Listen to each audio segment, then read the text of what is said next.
Okay, text is out. Thank you.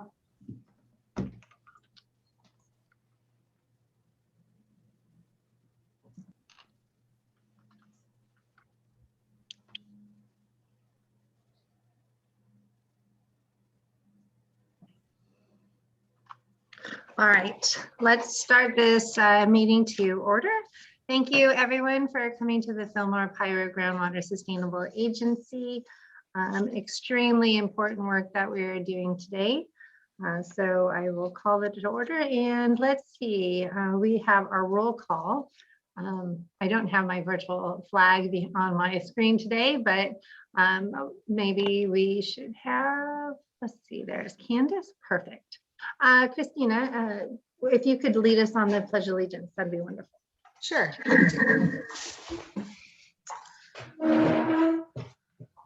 Okay, repeat after me. I pledge allegiance to the flag of the United States of America and to the republic for which it stands, one nation, under God, indivisible, with liberty and justice for all. Thank you, Director. Now we will go with the Director's roll call. Okay, Director Kimball, Here. Chair Long, Vice Chair McFadden, Here. Director Minigan. Oh, she's on mute. I'm here. There you go. Director Pace, Here. Director Villaseñor. Here. Perfect. Oh, you're on mute. That's always the case. Thank you, Directors, for your dedication and being here today. Do we have any public comments? Yes, Pat. Go ahead.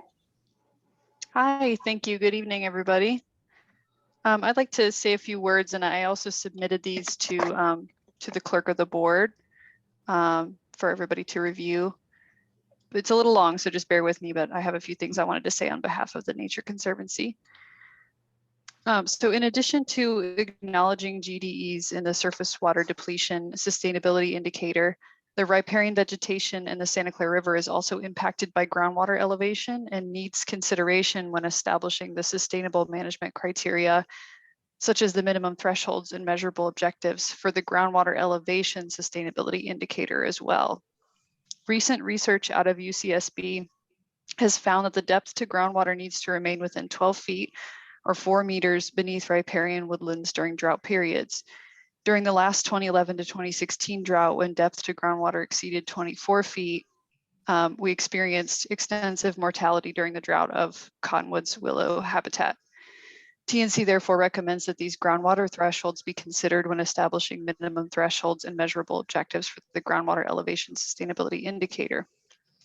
Recovery efforts of the nearly 500 acres of riparian woodland die-off at the Cienega Fish Hatchery area, which includes Nature Conservancy property, which was caused by pumping in the basin during the 2012 to 2016 drought, depends upon depth to groundwater levels returning to 10 feet to support the recruitment and establishment of new seedlings once a flood occurs. When groundwater levels are too deep to support the native riparian woodlands, such as willows and cottonwoods, the ecosystem can shift to an arundo-dominated system that has very little habitat value and results in excessive evapotranspiration losses to the basin. Furthermore, habitat containing arundo burns hotter than native habitat, leads to more intense and complete wildfires. Arundo-infested riparian habitat acts as a fire corridor with the potential to convey fire into upland areas. TNC therefore recommends that the restoration efforts should seek to fully eradicate arundo with multi-year treatments. And in addition to arundo removal efforts, groundwater elevations should be restored to 10 feet below groundwater surface so that the native habitat can reestablish. Native riparian woodlands along the Santa Clara River support several threatened and endangered species, such as the leaf-bell's vireo and the southwestern willow flycatcher. These are protected under the federal and state Endangered Species Acts and actively undergoing recovery efforts by state and federal agencies, such as Army Corps of Engineers, Fish and Wildlife, California Department of Fish and Wildlife, failing to prevent groundwater conditions in the basin from causing adverse impacts to GDEs, such as widespread riparian woodland mortality that provides critical habitat for these listed species, is not only a significant and unreasonable impact under SGMA, but is also subject to other state and federal law. TNC therefore recommends that special consideration be made to GDEs containing habitat for critical status and listed species. Thank you for hearing my comments tonight. Thank you very much. Appreciate that. Are there any other public comments? And seeing none, I will move on to the approval of the agenda.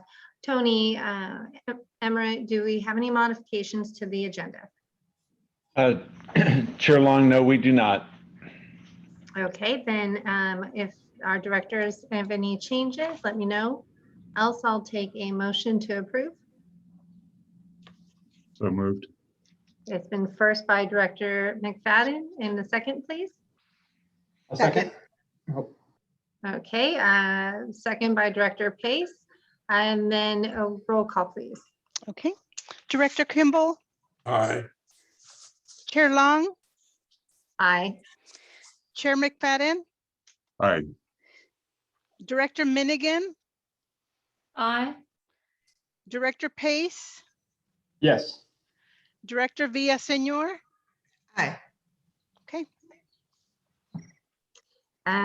Great, thank you very much. And the next up is our updates. Legal counsel. Thank you, Madam Chair.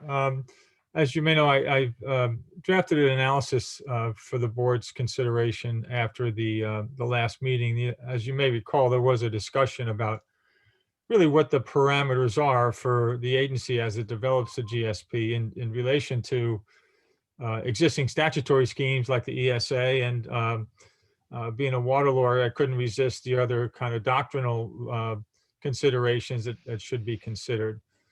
So the memo tried to capture that, and if you can indulge me for a few minutes, I'd like to just kind of summarize essentially what I was presenting through an analysis. And because as you know, we have this statutory scheme that's new, has very little case law, and there's a fair amount of commenters on the SGMA law, but not a lot of black and white case law or appellate decisions.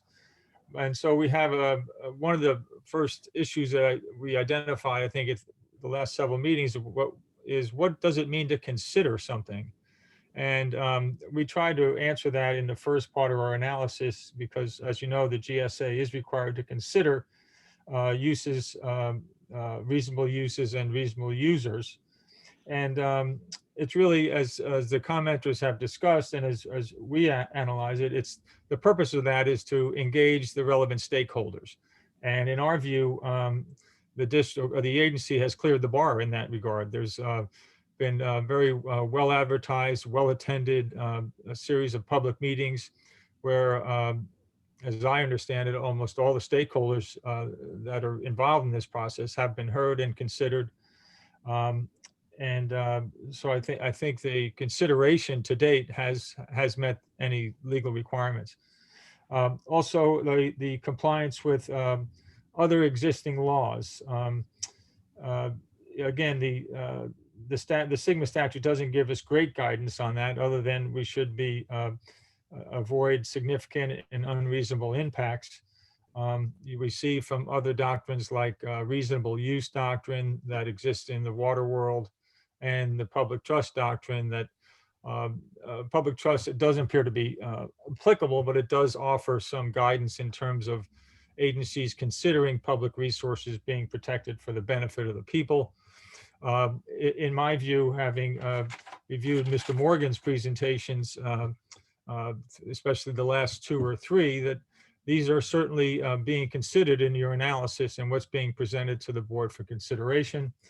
Also, we have, of course, the big one is Endangered Species Act, and we look at some of the guidance we've gotten from the report out of Berkeley, the Stanford report, and from the Nature Conservancy. It appears to be a consensus that the GSP should avoid any takes of any endangered habitat or endangered species. And again, in our view, the presentations that have been made to date have been considered and discussed in Tony Morgan's presentations to the board, that that there doesn't appear to be any takings that will result from the implementation of the SMCs that have been developed to date. So that's essentially what I was trying to convey in that in my analysis and in summary. I was trying to really identify those issues that came up at the especially the last meeting about what are the boundaries here? What is the GSA supposed to be doing? And I think when you pull back from the big picture, as I view the plan that's being developed, it is not nor intended to solve any historic drought conditions in the area. But in my view, and after meeting with Mr. Morgan, it is not, and seeing his presentations, it is not exacerbating any of those conditions, which I think satisfy the requirements of the statute for the agency. So with that, I'll stop babbling, and of course be happy to entertain any questions. And this letter was sent out today, correct? I'm not sure if all the directors were able to read it, Yeah, I got it out this but I morning. want to make sure you have that right this morning. Okay. And will that be available to the public via our website? I generally, there is an attorney-client privilege attached to this document, but because it was sent directly to the staff and the directors. But if it's the board's pleasure, I could essentially change it into a staff report that would be available to be put on the website. I only ask because we're talking about this in open session, and anything that's in open session can be accessed by the public. So I wanted to make sure and ask the director's opinions on this. If it's the director's pleasure, I could readily transfer this document into something that we could post on the agency's website. I certainly think we should. I don't think there's anything that needs to be confidential. Okay. I agree. When I read, okay, good. When I read it, I thought that was very clear. And for stakeholders to understand the position legally, I thought that was important for us to have in open as a public document. So if you can make it into a staff report, that'd be great. Sounds like the board members agree. Great, will do. Okay, thank you. The next item we have is the sustainable management criteria development. What we're all here for, so thank you so much, everyone. I'll send this over to Tony Morgan and Lisa. Evening, everyone. So you should see something pop up on your screen. Intro slide, I got some head nods. Okay, very good. So we're going to jump right into this. Obviously, the topic of the day is our continuation of our sustainable management criteria discussions. And on the screen in front of you is the matrix as we left it at the end of the last meeting. And our remaining discussion topics focus primarily around the MTs associated with surface water depletion. I guess just surface water depletion conversations in general. At the last meeting, some of the directors wished to confer with their stakeholders and come back to this meeting with suggestions for everyone's consideration. And so at this point, I think I'd like to pause and give those directors an opportunity to share their stakeholders' input. Directors, who would like to go first?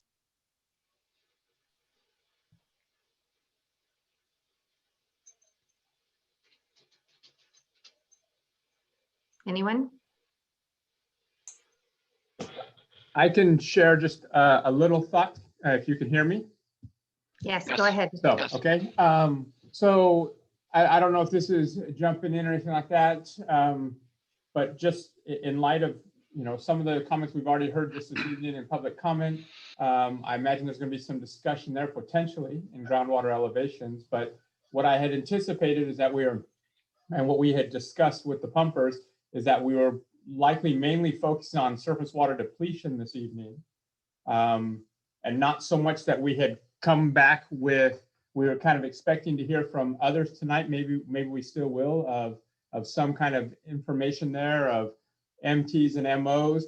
In the further we've discussed it, there's been a little bit of a concern or hesitancy of not having enough information to be able to establish those. And it feels like if it's possible to be able to write something that does more of an identification of our data gaps and deficiencies, that we might be able to explain a plan that we can't really prepare these MOs and MTs until we have some more information to understand what are the undesirable results, what are the beneficial users. And so it just feels like there's a bit of data that's lacking before this can be actually finalized for this go around, but recognizing that has to be in this next update or however the plan's going to determine how much studying has to be done. But it feels like it may be even premature. Last meeting, I think we were talking kind of supporting the idea of groundwater levels at the 2011 high, but I think that might even be a little premature in this discussion until we know a little more data in here. It may be that we come back to that, but I don't know if we can really piecemeal have an MO and not an MT, things of that nature. So we're wondering if staff can consider writing this in such a way that we need to identify what we're lacking and a process of what it would be to gain that information so that we can make these decisions comfortably with adequate information.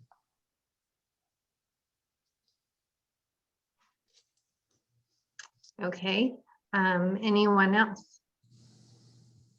I'll chime in and sort of add a little bit. The pumpers consultant, Brian Bondi, is the executive director for the Upper Ventura River GSA, and they feel like they're in that situation that they don't have enough information to an understanding of the beneficial users to properly set those the MT and the MO for surface water. And Brian further said that he has been in communication with the water board, and they have indicated that it's not an automatic fail if you say that. If you lay out a plan or explain why you don't feel like you have the information, identify the data gaps and identify the plans to fill those data gaps so you can properly set those. Obviously our consultant, if we want to consider this, our consultant should themselves talk with their contacts at the water board and see, and to better understand this. But I would kind of agree with Glenn. I mean, we got two fairly significant comment letters today, even though we closed the comment period on April 15th. And that puts me in a real quandary that I didn't have time, and I doubt if staff had time to consider those comment letters and include them in their presentation. And I certainly didn't. So we either ignore them for the moment and make a decision, or we consider the possibility of identifying data gaps and better studying and understanding this so that we can properly set them. Thank you. Thank you, Gordon. Anyone else? Yeah, so Yes, Candace. what I heard from Tony Morgan last meeting, because we'd indicated in our previous letter that there is a need for shallow wells and monitoring on interactions between surface water and groundwater, and that's a considerable data gap in setting minimum thresholds and measurable objectives. But what Tony said is we need a placeholder. And what we're hearing now is Brian Bondi's had different feedback from DWR, which makes it difficult to determine how to move forward. Because I came with the idea that we were putting forth placeholders and identifying research gaps for a 5-year update or to be addressed before a 5-year update.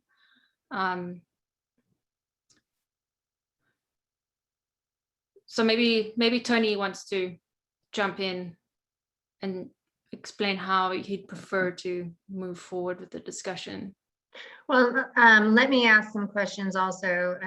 You and I went to, at the very beginning, on GDEs, Candace, in regards to what DWR was looking for and that we were to evaluate was their information. There was also the documentation that Danny had provided to DWR, and DWR that's part of the number information that's described or not. But it seemed that DWR was up in the air as to how to deal with GDEs as well, if I remember right.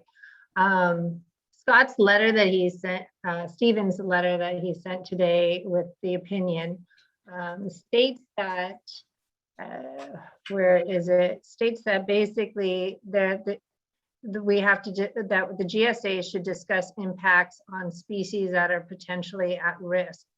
And so if we're saying potentially at risk, we know that there are certain cotton willows that, even though, like was spoken before with Kat, that those willows went away when the water depth was at 24 feet, but it came back. Is it a potential risk? Is it not? I'm wondering, that was just an example, but I'm wondering with the GDEs, if that we're saying in the embodiment of this GSA that there is potential risk, and how we're looking at that risk is those 2 wells, and stating we will be monitoring it, but that it's not a, that there's still more information that has to come. I think I personally have a hard time, like for example, land subsidence, we have those measurable things, but I don't think we have enough information, even if it was 2 weeks from now, as to what the actual, definite points are. And so I guess I would ask Tony as well, as to how do we put that into this measure? I think that that's considered a potential risk and that we need to further evaluate and continue so that on our 5-year, we'll have some more information for that. But that's my own opinion.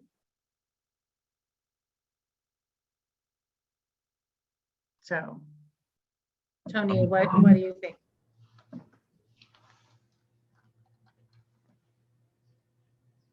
I think that the words potentially at risk are special categories of species. It's not a general term meaning, hey, those species are at risk.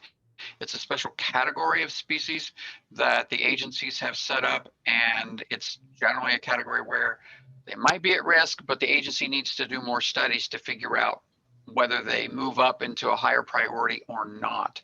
And so, yeah, there are a lot of species out there that are, quote, potentially at risk in a generic sense, but that's not the same as the agency defined potentially at risk list of species. So different categories and different usage of the terminology.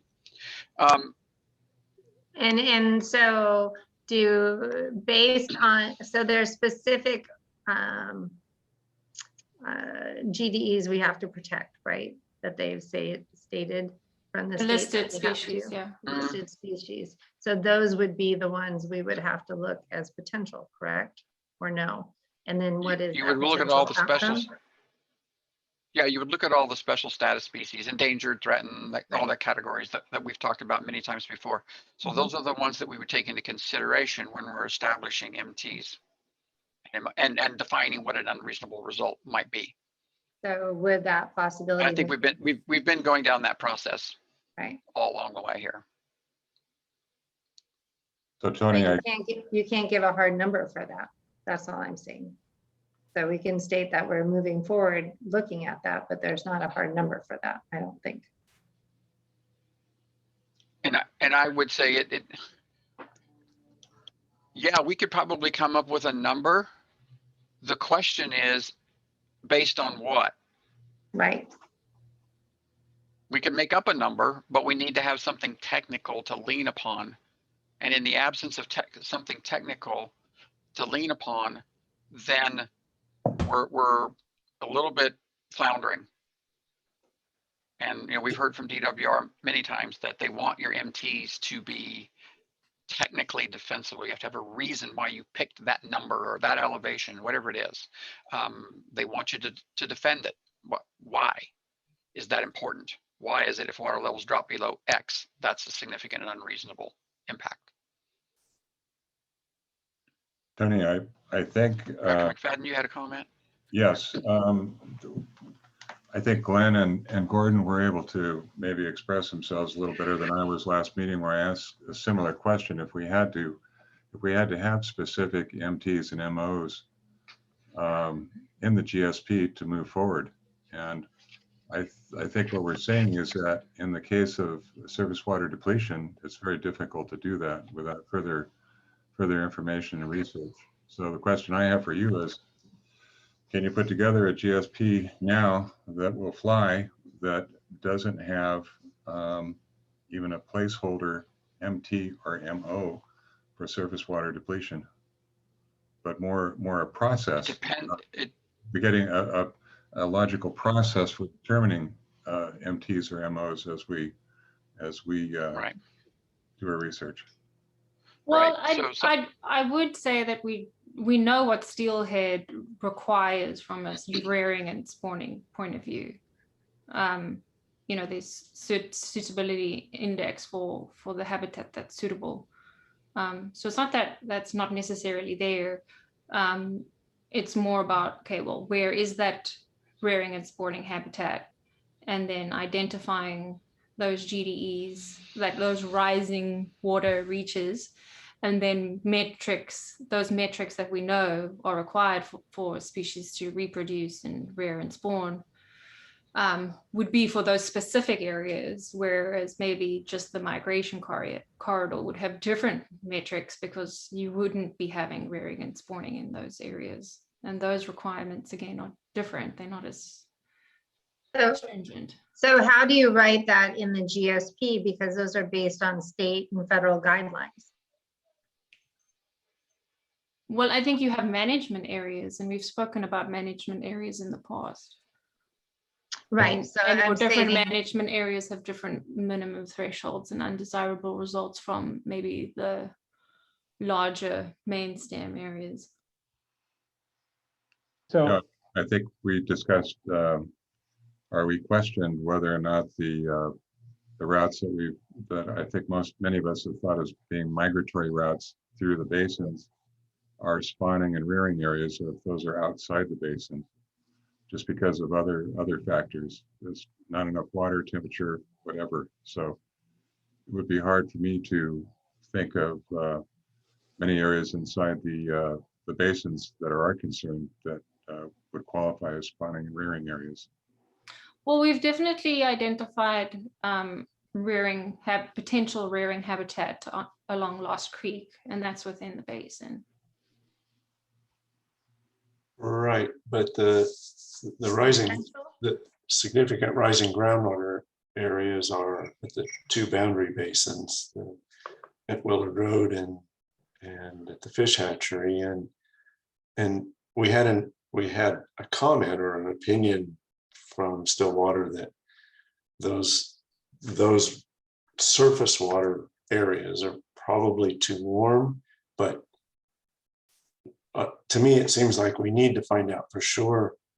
We need to identify who the beneficial users of those rising groundwater areas are before we can know the effects of those areas drying out. Well, the GDE Tech memo identified over 30 miles of critical steelhead habitat. And so you have to consider the impacts to critical endangered species habitat. The criteria for the rearing where rearing would actually happen within those 30 miles is probably a much smaller area. And, Christian had indicated that, the majority is migration and probably not suitable for rearing, but we do need to go out there because Lost Creek is spring fed, so it's definitely cold at water temperature and could be potential habitat for rearing and spawning. Chair Long, if I can interject something also, is I think as we have this discussion, we do need to keep in mind that this groundwater sustainability agency only has a part in all of this. And so many of these things are really not going to be under the control of this agency. So for example, it's known that the steelhead rainbow trout species needs a certain water temperature, but what can this agency do with that?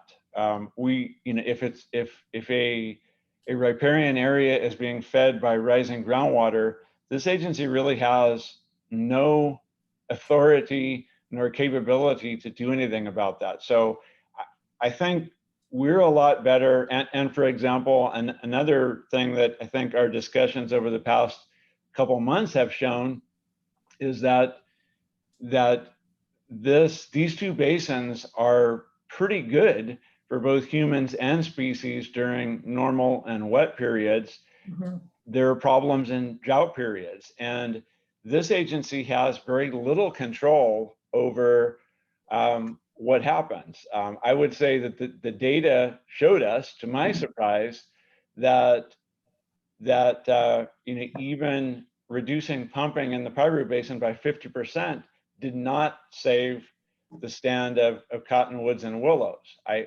think so. What that's showing me is the major input is drought, which is a lack of water. So I think we have to. We're better off staying much more focused on what is within the purview of this agency.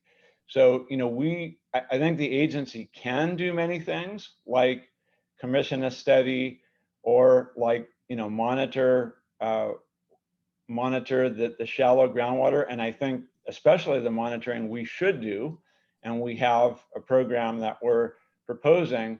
But I think we're a lot better off in the short time we have not talking about things too much like temperature, because this agency has really almost no authority regarding water temperature if it's rising groundwater. What can we do about it? If we had temperature recorders and it shows the temperature is getting warm, there's nothing that this agency can do. We're not Santa Clarita Valley Water Agency that has 95,000 acre feet of state water allocation. We have very little to add as an input. So I would encourage that we try to stick with the things that we may have some control over, and then we make note of the things that are our preference to study. But I would suggest that things like temperature, it's really not beneficial for us to talk about that too much tonight, because there's little that Tony Morgan can put in the report that's going to be within the authority of this district or this agency. Sorry. But Tony, the argument can be made that if you overpump, then you lose your connection to surface water, which impacts the water temperature. I mean, that we do have authority over pumping. Yes, and we have a study run that we did that showed that if we cut back pumping 50% in the Piru Basin, it still doesn't prevent the major impacts of a drought. So to me, the data is showing that the drought impacts are far exceed the capability of this agency. So I would suppose if we want to say that our goal is never to run the Cienega fish hatchery dry, then we would just say no water use ever in the Piru Basin unless it's imported, because and that to me doesn't seem like that's within the reasonable action of this agency. That's a pretty harsh. I mean, I think we would have people coming with pitchforks if we even said during drought there's a 50% cutback. Everybody within a mile of the river has to stop pumping for the next 5 years. That doesn't seem like a reasonable action for this agency. That would also be ignoring the needs of assessment paying stakeholders. So, you know, that was one of the things that Tony Morgan brought up last week was, or 2 weeks ago was, you know, are there some things that this agency could do, like purchasing supplemental water during a drought? There may be some things that could be done with reducing pumping, but you know, I would have liked to see that if we reduce pumping by 10%, that we would have gotten some results, and it doesn't look like those results would be sufficient to prevent the things that you know, the negative impacts that the drought was going to do, just all on its own without human help. So it's a, you know, I think we're going to have to focus on the things that are practical. Well, in this chart that we have, Tony has it that the GDE is addressed through trigger programs. And perhaps that's where we're looking at that, putting the wells, tracing, removing arundo, things of those natures that we know that can provide more water, purchasing water and so forth. So just another comment, if you can hear me, I worry a little bit because often in these meetings, we've jumped in and we start coming up with solutions to problems. We importing water, we talk about, you know, these temperatures, we talk about pulling out arundo. And I will say from a practical thing, I think it's great in the theoretical, talking about that all sounds good some days. Other days, I feel a little concerned we're jumping before we're ready to jump, because I'm not even sure where that sits. So it feels like maybe taking the step back and saying, what are the things that we are lacking in this information at this point, and let's just go find that out. So an example, what I'm hearing, and I am probably the furthest from anybody on the group about the fish habitat and things, what I'm hearing is we have potentials, but perhaps we don't know exactly what's there. So we may still need to go out and look and say, hey, there is no rearing in the main stem. There is no spawning in the main stem. It's all in other areas, maybe, and someone else will be able to correct that. But I don't know that we have enough information on that to even make a decision. And so it feels like we're going to need some more information to say, okay, what exactly are the species? If steelhead's one of them, what are the species of concern? What are their dependents? What are the issues? Having these monitoring wells in the shallow wells so we can see really what's happening there. Is it all drought? Is it pump related? All of those things need to happen so we can have an informed decision and say, okay, what is within our purview to deal with? So I'm even a little hesitant when the comment came in today that said over pumping caused the loss of 500 acres. And I feel like that may or may not be accurate. So I feel like we just don't know enough information. We have some anecdotal stuff. We have some scientific information, but it feels like there's enough data gaps that we can't make a completely informed decision at this point on surface water depletion from MOs and MTs and things of that nature, that there's still a bit of investigation that needs to happen. At least that's what it feels like to me, so we can narrow our focus and say what's in our purview, what are the real issues of concern and what can we do once we have that data to address those.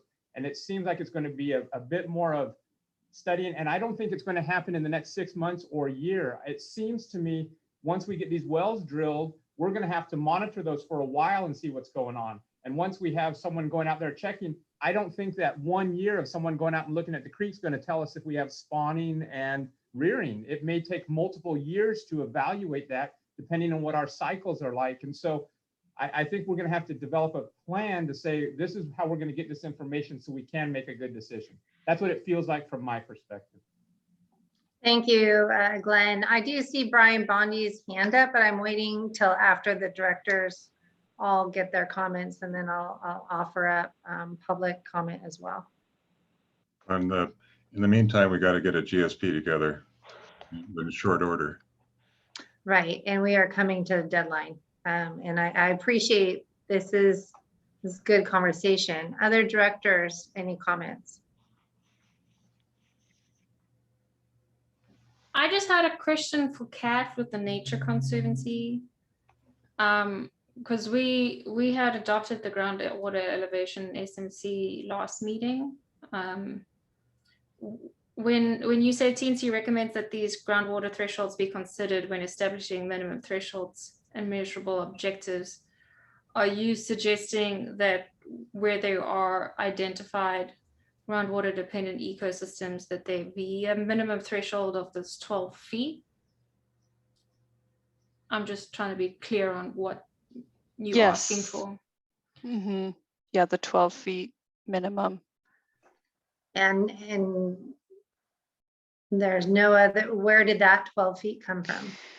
That's a preliminary data. I don't think it's actually been published yet, but it's a study done by some folks at UCSB that looked at NDVI GIS data of riparian habitat along the basin and compared that with well data and found the threshold that the die-off started based on shallow well data over the course of 2011 to 2019. How long that was Christian who came and presented to the GSA in January? That was Kibler's presentation to us. Mm-hmm. Right. Correct. And so is it, I mean, what happens if the number goes to 18 or 20? Is it still salvageable? I just. Based on that data, it looks like that's when the riparian die-off is severe enough that there's not recovery. But again, that's preliminary results from that data. Okay, thank you. I would like to hear from Brian Bondi. He is with the Mound and then also is representing the pumpers. Brian? Thank you. Can you hear me? Yes. Okay. Yeah, good discussion. I just wanted to try and take an opportunity to bring us back to the regulations, because I think in the regulations, you'll find the path forward. And what I mean by that is if you read the requirements for the minimum thresholds for depletion of interconnected surface water, you'll see that it talks about depletions caused by groundwater use that have adverse impacts on beneficial uses of surface water. So I think the first question that has to be answered is, what are the beneficial uses of the surface water? So we have two areas where we have rising groundwater, where we have interconnection. And so the logical question I see is, are there beneficial uses in those areas? And if so, what are they? You can't answer the question of whether you have significant unreasonable effects until you understand what those beneficial uses and users are in those specific areas. And listening to the conversations over the last few months, I don't think we've answered that very first fundamental question yet. And until we do so, I don't see how we can conclude that there are significant unreasonable effects for which you need a minimum threshold. So that's kind of the backdrop for the recommendation that you need to take a look at what's there and understand what's there. And then if there is something there that's using the water, i.e. Something other than fish passing through, then you have a basis for starting to have a conversation first about what's significant and unreasonable. And then secondly, what are appropriate thresholds to address those significant and reasonable effects. So I just encourage you to follow the path that's laid out in the regulations. And I think I think that'll lead you down the path you need to go. Sigma regulations also talk about data gaps, and they have a very specific definition for data gaps. That's something that prevents you from either knowing you have significant unreasonable effects or being able to manage those effects. You clearly have a bona fide data gap in the Sigma way Sigma defines it on this issue. And I think the path is to address that data gap. And then you can move down the rest of the path. Thank you. Thank you, Brian. Is there any other public comments on this? If you have your hand raised, I know there were a couple in the chat. Lisa, do you want to mention those? Sure. Yes, we had a number of comments and questions from Katie Brokaw, and they may not make as much sense reading them all after the conversation, but I will anyway. Does Sigma really require us to manage potential outcomes? And do we even know if the steelhead are there? I think some of the discussion discussed that, but perhaps we can go back and just kind of firm up the answers to that. And then again, in reference to potential habitat, are they actual habitat? Potential for rearing and spawning? Is it really showing fish rearing and spawning? So a similar theme, what's potential and what's actual. And with regard to the water temperature, even if the water temperature is correct for habitat, does not mean the fish are actually there. And then agreeing with Tony Emmert on focusing what is practical and required by Sigma. So I think the questions are, just to summarize that, and Katie can let me know if I'm missing something, but basically what's potential and what's actually there in terms of the habitat and the fish themselves. So I'll just jump in and say that when I chaired the Santa Clara Steelhead Coalition for 5 years up until 2018, we consistently submitted proposals to do life cycle monitoring for southern steelhead on the Santa Clara River, because there is a 2005 study that assessed suitable habitat for steelhead in the watershed done by Elise Kelly and Matt Stecker. And they identified, which tributaries were most productive, which ones had the most variety and potential for restoration and recovery. But a data gap in managing steelhead on the watershed was that we don't have life cycle monitoring. Now we know that steelhead has passed through the Vern Freeman diversion fish ladder facility. So there are fish on the system, and there are young of the year rearing in tributaries in the upper watershed of Sesbu, Piru, Santa Paula, etc. What we don't know is about the rearing and spawning on the main stem. But when we did go out with consultants, Norman Doe consultants and National Marine Fisheries Service biologists, we did go to where the rising groundwater sites were, where there's a linkage to spring water, which provides the cooler water and suitable habitat on the main stem, and that's in Lost Creek. But you don't know without the ongoing monitoring, and that is a data gap currently.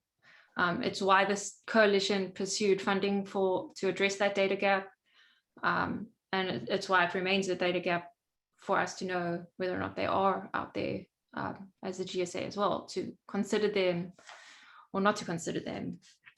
The other thing is that the whole point about providing different opportunities for steelhead to use the watershed helps it be resilient in the watershed. So one year they might not use the main stem, and the following year that they will. It's just that your management actions shouldn't negate the opportunity for them to express that life cycle history within the basins. That said, I am cognizant of the fact that we are pumpers have a livelihood in this basin. It is not to put overly onerous requirements on anybody and do put forward unreasonable management. It's just that we know that under drought conditions during the summer, that's when fish struggle the most. And the Department of Fish and Wildlife does relocations in the summer months, acknowledging the fact that sometimes that is just drought related. You know, as to Tony Emmert's point, like some of it is drought related. It's not necessarily only pumping to blame. So it's, as an agency, where we can curtail pumping, where we can provide other alternatives like storing water off stream or purchasing water. It's provide, you know, having many tools in your toolbox to try and help all your beneficial users, with also balancing the need to provide ongoing water supply to pumpers in the basins.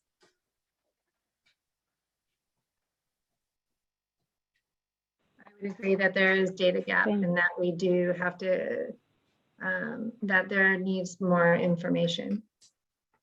But I don't believe that's something that I mean, I guess, Tony, what are your thoughts and what based on the conversations we have now, and your slide with MTs and MOs, would you change anything?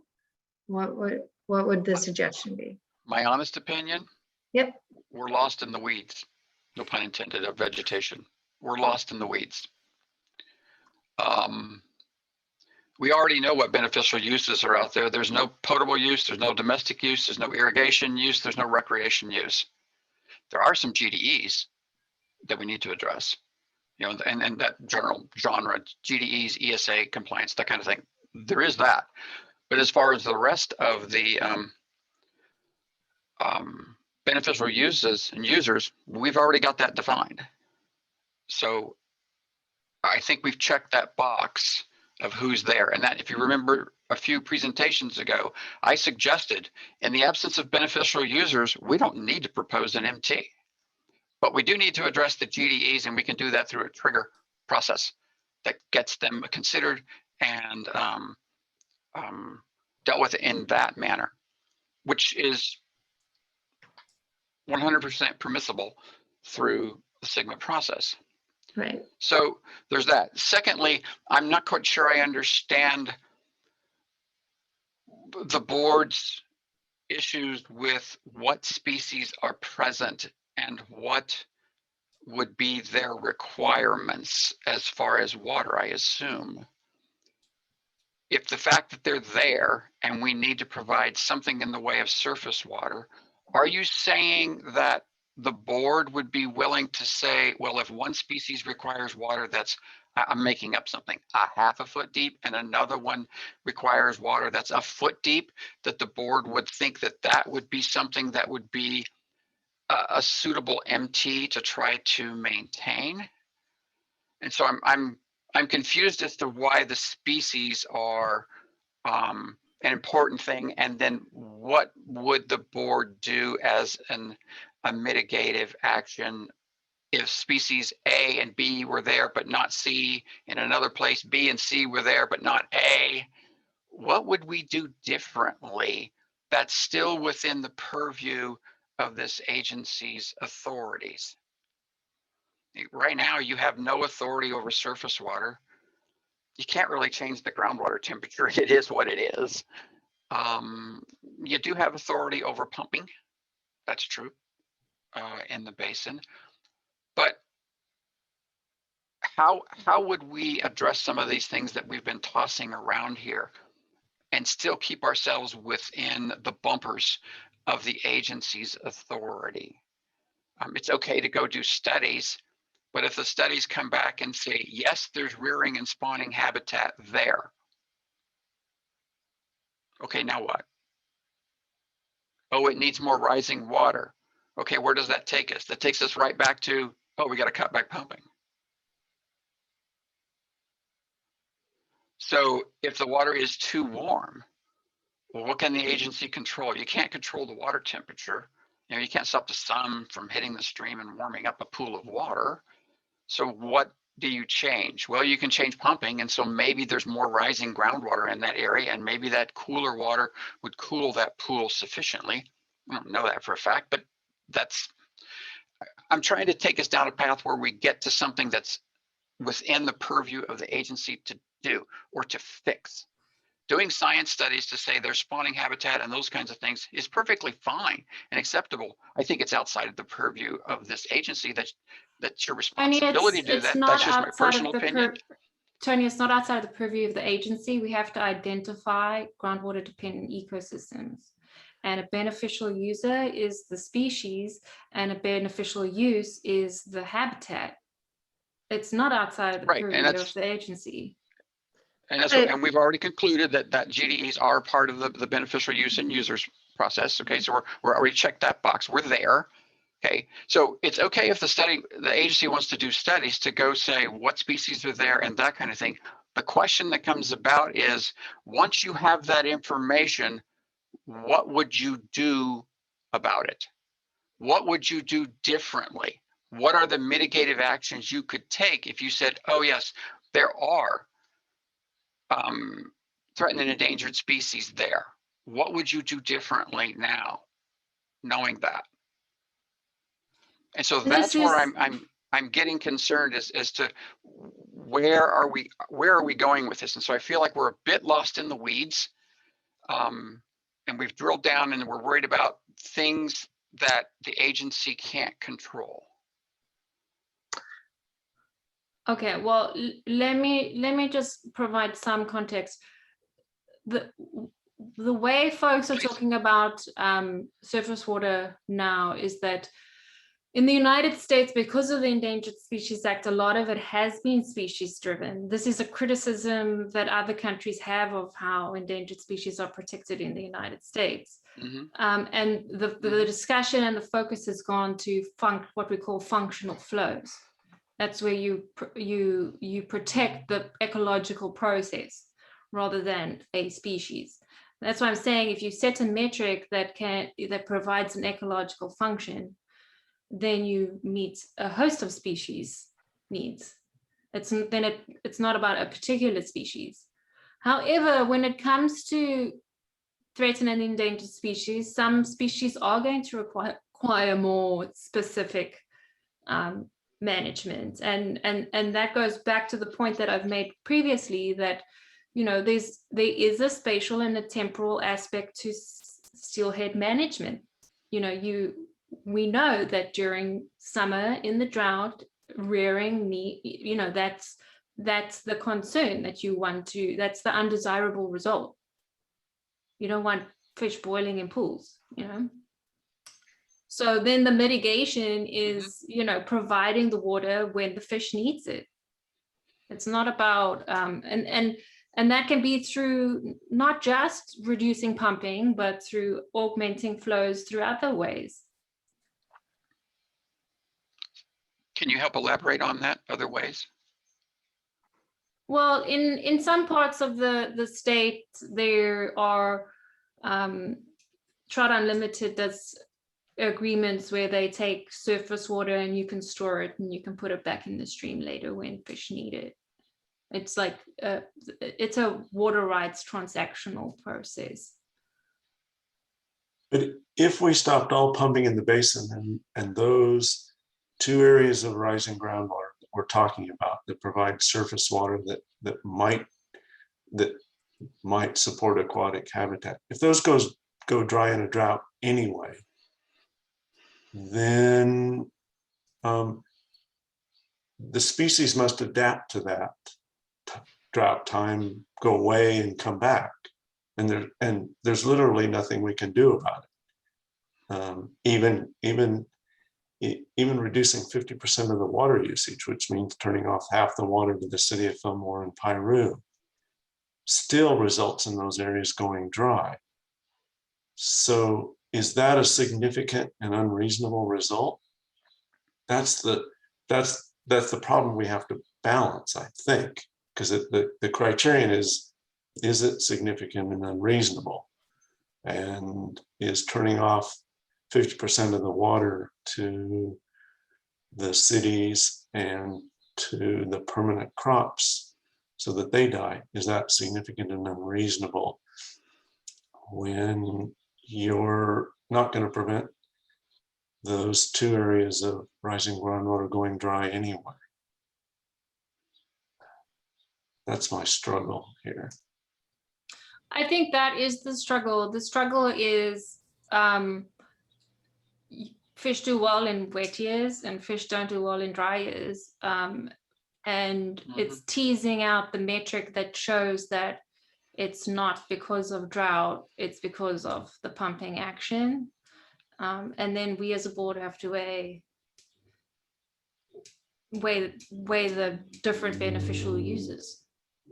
Well, and I don't believe it's been proven that it's the reason the fish aren't thriving is because of pumping. That hasn't been proven, especially because we've seen the results from steer water with the drought. Am I wrong? No, let me jump ahead of my presentation a little bit here to And there are some questions for Lisa that you can hit afterwards.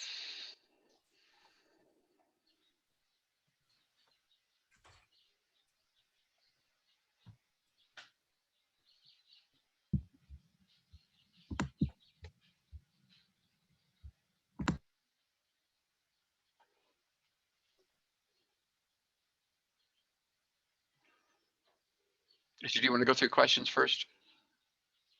Yes, Lisa, if you could.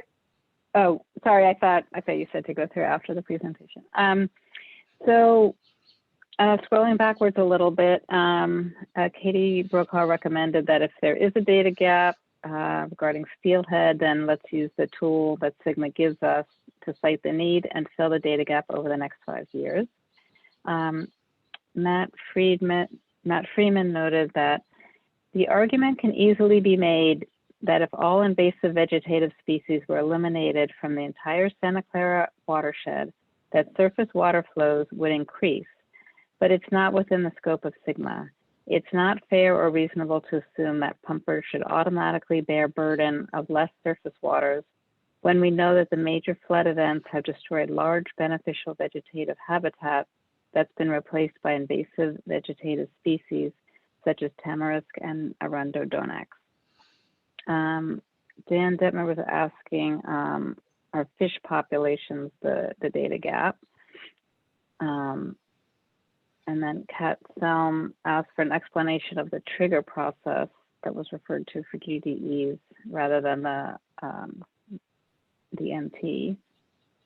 From Brian Bondi, there's no discussion of triggers anywhere in the GSP emergency regulations. And then also to answer Tony's question, I think that was Tony Morgan's question about how this issue would be handled. You would assess if the incremental effects of pumping beyond natural drought effects causes significant and unreasonable effects. If yes, then you need to set MTs and address the subset of effects related to pumping only. And then from Katie Brokaw, can Tony Morgan recap the data at which we are required to measure the undesirable effects of Sigma? Is it January 2015? So there's a lot of different things in here. I don't know if, Tony, some of your presentation might address some of these things. Yeah, some of the presentation will. I'll catch a couple of them real quickly here that are easy to address. One is the date at which we're required to, well, you don't have to go back beyond January 2015. So you don't have to recreate conditions that existed pre-January 2015 if the GSP plan, the GSP operations implementation, rather wrong word, implementation doesn't make things worse. If you make things worse than in January 2015, then yeah, you might be on the hook for some assessments there. So we don't have to go back beyond January 2015, but you can if you want to. So it's not required. The trigger process. and Brian mentions that triggers aren't mentioned anywhere in Sigma. I agree that the word trigger isn't used anywhere in the regulations that I found. However, it does allow you to do mitigative actions. And so the triggers that are being proposed, and some that I've even got outlined tonight as possible discussion points, are there to allow us a way to say, when this happens, we'll take this mitigative action in an attempt to dampen the effects of that. And so that's the trigger process. Doing mitigation is mentioned within Sigma and is allowed as a part of your process to do mitigation to soften the impacts or to avoid undesirable results. So all I'm saying, the trigger is just there to say at what point would we begin those mitigative actions. And so interesting that Brian brought up the figuring out what part of the drought what causes the groundwater reductions and what part is due to pumping. And so there's a premise floating around there that during the last drought, and so when you see on the screen right here, here's the last drought. Okay, and the sort of orangish, brownish dots right there, that is with pumping, just normal conditions. And the sort of gray colored dots there is if we turned off the pumping within roughly a mile of the river. So what we're saying here is if the groundwater conditions were actually here, basically at ground surface, and we had rising waters, how much of that was caused by the drought? Well, in this instance, 40 feet was caused by the drought. We went from 450-ish down to 410. Another 20 feet was due to pumping. Okay, so there's a premise floating around that says that pumping caused the die-off and caused the decline in water levels. Clearly, it might have been a contributor to that, but in this instance, the biggest contributor is the drought. Because even without pumping near the river, we would have gotten extensive reductions in the groundwater elevations. So that's important to see. And I see Brian's comment about we can tease this out in some places about what's drought and what's not drought related. And then the question still remains, board, if we say, as has been suggested at least once tonight, that we would set the MTs for groundwater elevation for GDE component at this what is called the critical water level here, for example, which is on the order of 20 feet below ground surface, rounded off. If we set that for the groundwater elevation and we exceed that value, we have a drought and the water levels fall below that level, what would you propose to do? Knowing that if you turned off this amount of pumping, 50% of the pumping, you're still probably not going to fix that drought impact. What would you do as a mitigative action to avoid exceeding that MT that's in this instance, let's just talk to this instance to keep it simple, 20 feet below ground surface? What can you do? I mean, the biggest tool in your toolbox is to cut back pumping, but we've already said a 50% reduction. And that 50% is going to hit ag, it's going to hit the cities, it's going to hit the town of Piru, it's going to hit all the disadvantaged communities that exist out there. Everyone's going to have a very significant burden to bear for an unknown period of time. Because when we start the drought, we actually don't know when it's going to be over. Hindsight's kind of cool when you got a graph and you can go back and see, oh yeah, that was a 3-year drought or a 5-year drought. But when we're in the drought, like we are now, we don't know when it's going to end. And so how long would people be subject to a reduction in their water supply? We don't know. We don't know. Is it possible to buy supplemental water and put it into the basin to dampen this effect? Yes, we talked about that last meeting. Okay. Is it possible to do other mitigative actions to dampen the effect of this? Yes, it is. Yes, it is. And there's more on that tonight if the board wishes to hear about it. But I think one of the things we have to keep in mind is that it's the droughts when this becomes an issue. The bulk of the time, when it's normal or wet, we don't have an issue. It's only during the periods when we have the severe droughts that we have this issue.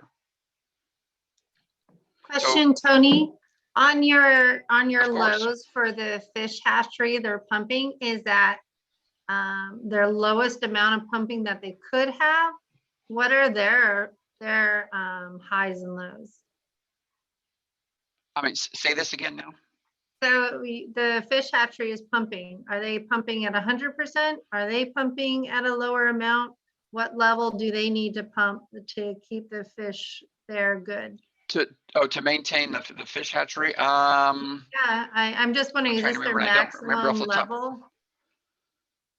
I mean, this is not fish hatchery pumping. This is just information In that near the area. fish hatchery Okay, in that area. It's not Okay. the fish hatchery itself. okay, thank you. Okay. So But Tony, this modeling would include the fish hatchery turning their pumps off. Correct, Tony? Oh, yes. Mhm. They're within, they would have to reduce by 50% as well. so stating the obvious, Tony, what you've showed us many times is that we could dry out the cities, we could devastate permanent agriculture, and we would have no effect on the GDEs during a severe drought. We still have the negative impact. Correct. We would still have a negative impact.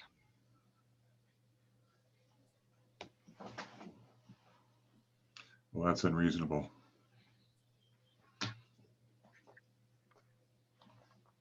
There are some more questions in the chat.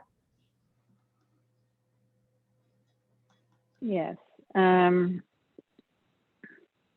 From Brian, if we have not determined if there are significant and unreasonable effects yet related to pumping, why would we adopt mitigation actions? I think this last discussion may have addressed that to help tease out what the effects of pumping are. And then Kat Selm asked, where did the critical water level of 20 feet come from? And then one more question from Katie Brokaw, saying the GDEs come back on their own after the drought is over. Is that right?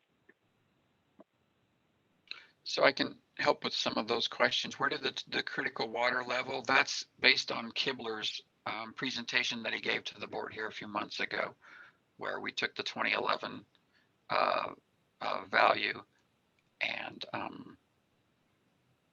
went 10 feet below that. So this 20 foot is 20 foot below land surface. This is in the area of rising groundwater. That's why you see these dots with values above land surface. That's rising groundwater time during this time series. So that's where the 20 feet comes from. And the GDEs come back on their own after the drought is over. When we talked about the vegetation, there was a need for a flushing event, you know, a big storm to push out all of the, who was it that called them the dead sticks? I forget, one of our biologists calls them, to push the dead sticks out of the river and make room for things to repopulate. That's what's necessary. And we haven't had one since the 2015 drought. I'll just call it the 2015 drought. So yes, they can come back on their own. There's also the chance that when they come back, when that area is cleaned out by the floodwaters, that it's an environment where invasives, arundo, tamarisk, etc., could come into. And so I think that's one of the concerns of the biologists. And I think Christian's on here. I think I see his name. So if I'm overstating something, Christian, then wade in and correct me. No, that's more or less correct. The idea is that if stuff dies during drought, or even if it doesn't, when you have big flows that takes both the dead sticks and some of the live sticks and moves those sticks downstream, and that provides a fresh surface for the species to regrow. I mean, the types of vegetation we're talking about are pioneer species, so they need to have fresh, new, sandy, gravelly surfaces that they can start to grow in after floods, and that's how you maintain a healthy ecosystem. It's thinking about it in terms of the area of the ecosystem rather than just an individual tree. And but depending on the timing of that flood, could have an effect on whether the native vegetation comes in or the non-native vegetation comes in. And also something about seed availability. So you want to have a seed source nearby, which there still is near the Cienega, a small one. There's also the seed sources that we talked about up the side tributaries up Piru Creek and Sespe and others too, which would contribute. That's correct. Yeah.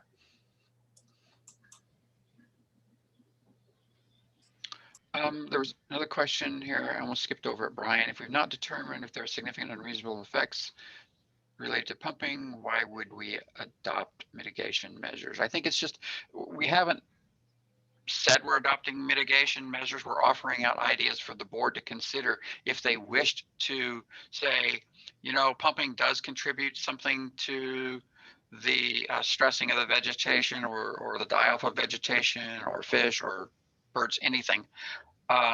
And they want to do something that's mitigative associated with that in recognition of the partial contribution that groundwater pumping may have played in that, then that's the reason for bringing forth some ideas for the board to consider on how they might do that.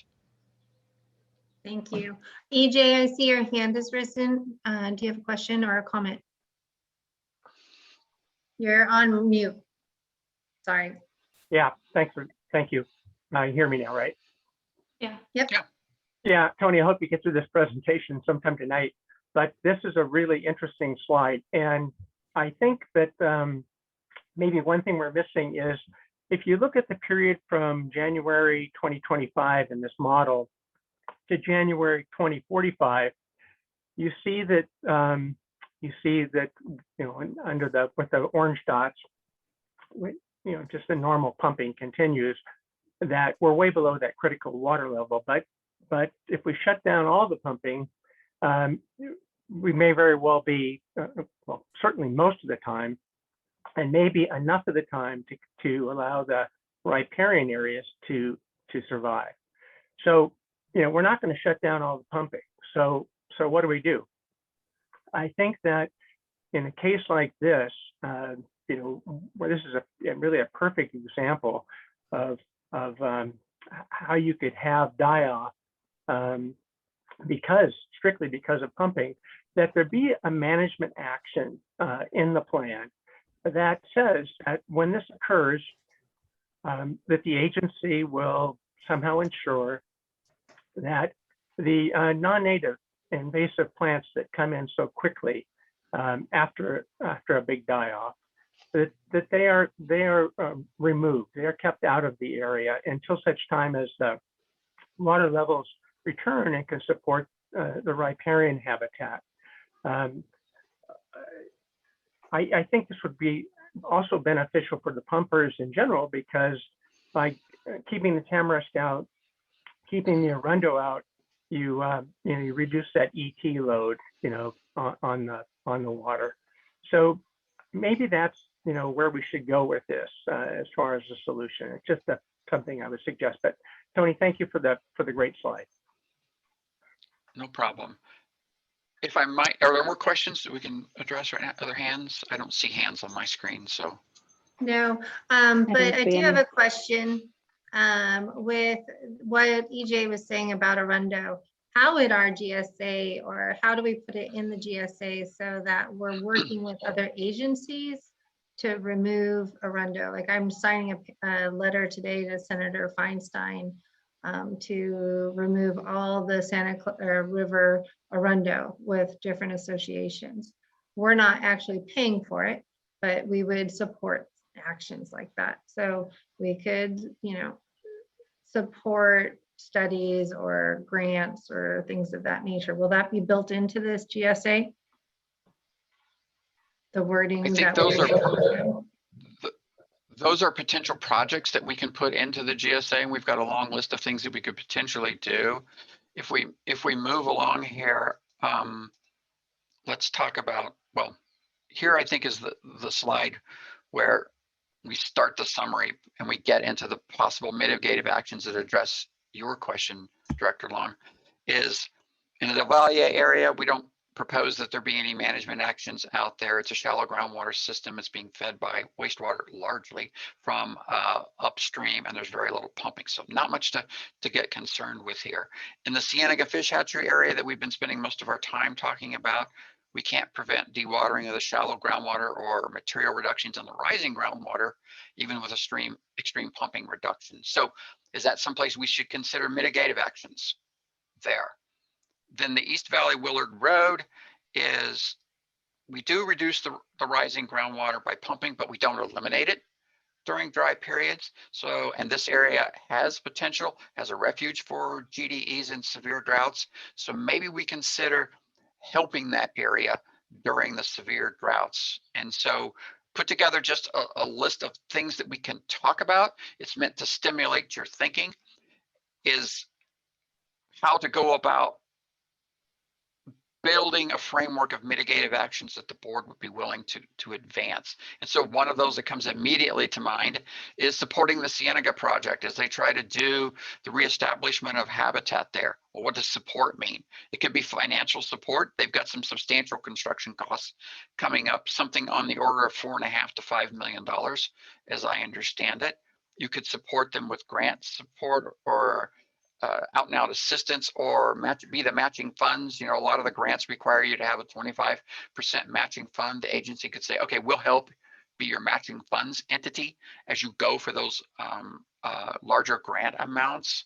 Okay, letters of support for grant applications, that's pretty much a very easy, no cost thing for the agency to do. And sort of this Arundo removal bullet here is kind of in the idea of that I think EJ was talking about, is during the appropriate times, the agency could support Arundo removal programs. Is that financial support? Sure, could be. Is it helping get money from the federal government, as you were mentioning, Director Long, trying to get them to cough up a little bit of cash for us to do? That's certainly it. And then we've talked about buying supplemental water as well. We talked about that last week. So if we can't totally remove the effect of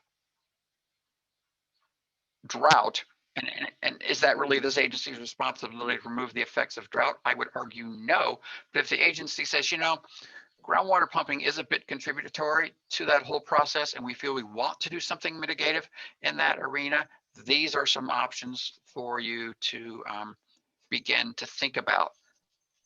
My perception is this slide with the next, where we talk about the Lost Creek, I called it the Lost Creek Refuge Area. And I'll show you a diagram for those who don't know where the Lost Creek area is talked about.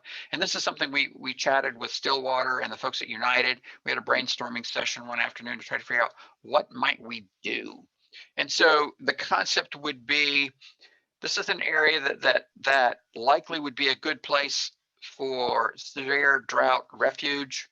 And we would have the agency sponsor a program where we go out and get some background data. And I'm suggesting that's you go out 4 to maybe 6 times a year, check on where is the water, where is not the water in that area, how deep is it, okay? And then if during severe droughts, okay, you get surface water less than 50% of the norm, and you can change that 50%, that's just a talking point number, then we would add some water until that norm is reestablished or the trigger is no longer applicable. So first off, where are we at? Okay, so remember, this is sort of the Willard Road area that we have named it. Willard Road's right there. And so this is the boundary between Santa Paula over here and Fillmore Basin. And so the Lost Creek area, see this dark area right here? It's kind of this area right here. And if you look really, really close, you see some darker tributaries running through there. That's the area we're talking about. So if we change that up a little bit and pull the image and the supplemental data out of the online database, here's that area again. Okay, and there are several channels in there. Some of them kind of hug the edge up here. And I highlighted just one of them there just for illustration purposes. So the concept would be that we would try to maintain water in this area as a refuge, okay, during severe droughts. only during the severe droughts. It's a spring-fed area, but let's help it along if we can. So what would that trigger? When would we do that? So we would propose to do something when the water level is equivalent to 5 CFS at Willard Road. And I probably should have backed up on that slide. Just let's go back here for just 1 second. What's 5 CFS at Willard Road? Here we go. So we have no pumping curve, the sort of orange brown. Gray is the with pumping curve. And so we can see that there is effect due to pumping. There is an effect due to pumping. And so we just said, you know, it gets as low as a couple, maybe 3 CFS of water down there, but maybe we would want to get at that before it got that low. So let's just say 5 CFS for a talking point. So when the water level in the key well got below 5 CFS, so we get below, that's an elevation about 350 feet at our key well. Whenever that elevation was breached, whenever we got below that elevation, that would say the agency staff will survey the surface water depths out there, see how they're doing. Okay, if they're less than the 50% of the norm, then they would go out and add supplemental water to that. So where would we get that supplemental water? Let's go back here. So there are wells in the general area here. And so for example, just talking points tonight, maybe this is the well that you would access. You would reach an agreement with the landowner and you would pump that well during periods of time when they don't need to, when they don't need to use it. And you put that water back into the system here and allow it to help support that area during the severe drought. If it's already got water and the springs are keeping up with it, then okay, we're not going to worry about it too much. But if there is a need, we'll add some water to it. We don't know at this point in time how much water that would be. We haven't done any kind of research with that particular owner on how often the well is used, what's its production capacity, and that kind of thing. That's further into the weeds. But the concept is to add some additional water to this area that would be a good refuge. Stillwater liked this area a lot. And if we add a little extra water to it, that's a good mitigative action for this part of the world. So the idea would be to supplement during severe droughts when we reach some trigger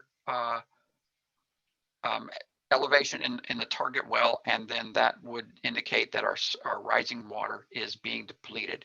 We don't know how far. If we put, I don't know, I'm making up a number, 500 gallons a minute of water from this well in there, we don't know how far it'll go. And we'd have to monitor that and figure it out. Okay, but the idea is we are adding water. We are doing mitigation to provide an air refuge area for species in that vicinity. So let me get back to our. So we've already talked about that guy.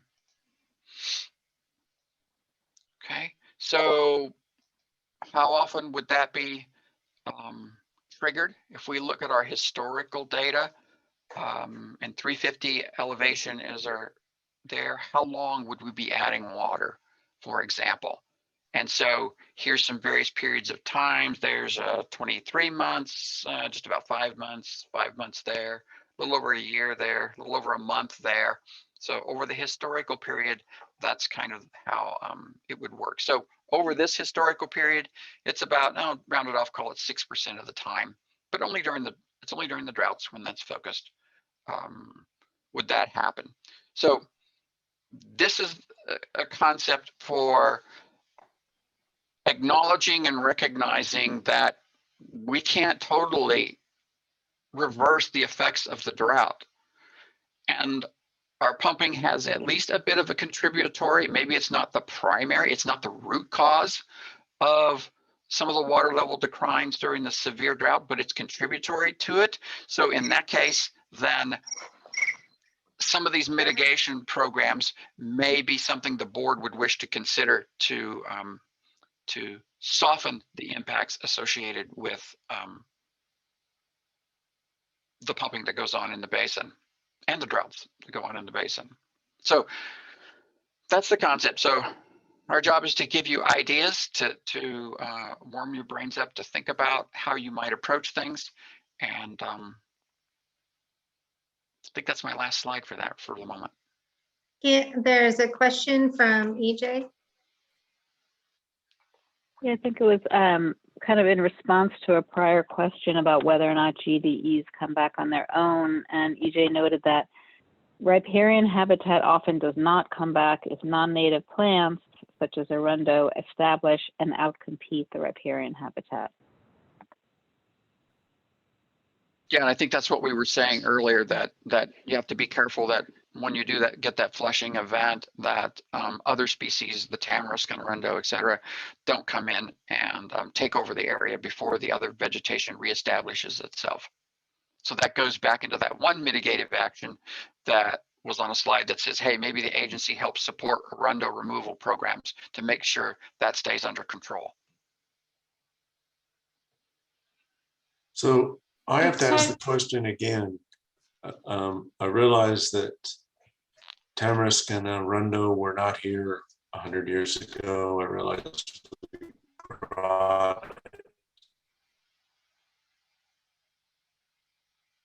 but is it now effectively here forever? Is it realistic it could ever be removed permanently from? I mean, if I look at the maps that I've seen of where it is, where the populations are, it's extensive on the whole Santa Clara River. I mean, are we trying to fight something that will never win?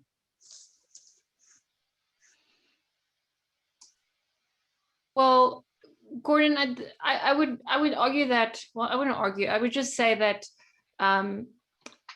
it is here, and there is a collective of stakeholders that is trying to develop a watershed-wide strategy for arundo removal. Some of that discussion is now roping in the upper watershed and the lower watershed. I think it will initially be a heavy lift because it is quite extensive now, but after several rounds, you do get to a maintenance phase on some of the sites. Another element of the arundo free watershed strategy is also a adaptive management. So after fire and flood, to go in and to clear so that it doesn't establish a new or repopulate in different areas. But that said, I think living in times of climate change where we are trying to conserve water and it changes your fire regimes and becomes a fire risk and a flood risk and a risk to infrastructure. I think this is also why we're lobbying legislators for funding, because it's going to take millions of dollars to actually clear the watershed. But this is a similar strategy that they have for arundo free watershed on the Ventura River. And it's being done on many watersheds just because you recognize the risk that it has to local biodiversity, but also fire and flooding. So I think it's going to be an ongoing exercise until you get to a maintenance phase. But that said, when you do get to a maintenance phase, the native vegetation does, once it's established, also keep it at bay. I just want to add, Tony, thank you for your presentation. I think, one of the takeaways to me in follow-up to EJ's point earlier, one of my takeaways from Christian Kubler's study was also that the vegetation also has a certain level of resilience to bouncing back after drought events. And I think some of these mitigation actions that you were talking about and the management actions, those definitely would be pertinent when we know that certain GDE stands have the potential to bounce back, and we can help that resilience so that they can come back after drought events. So, it's kind of to that point of like, well, what's unreasonable? If we know it's not going to make an impact and then maybe it doesn't make sense, but in the places where we can actually bolster that resilience within a GDE, then that's the place where we would advocate for some pumping cutbacks and incentivize folks to cooperate as well. There's a few more comments in the chat box from Steve Slack, CDFW. Could the dams be used to replenish surface water?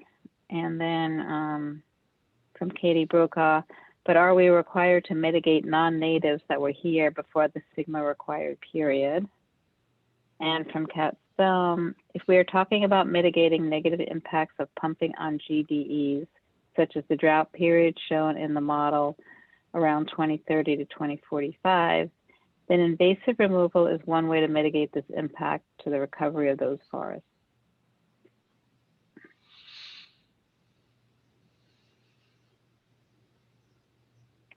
So is it, would dams be an idea for replenishing surface water?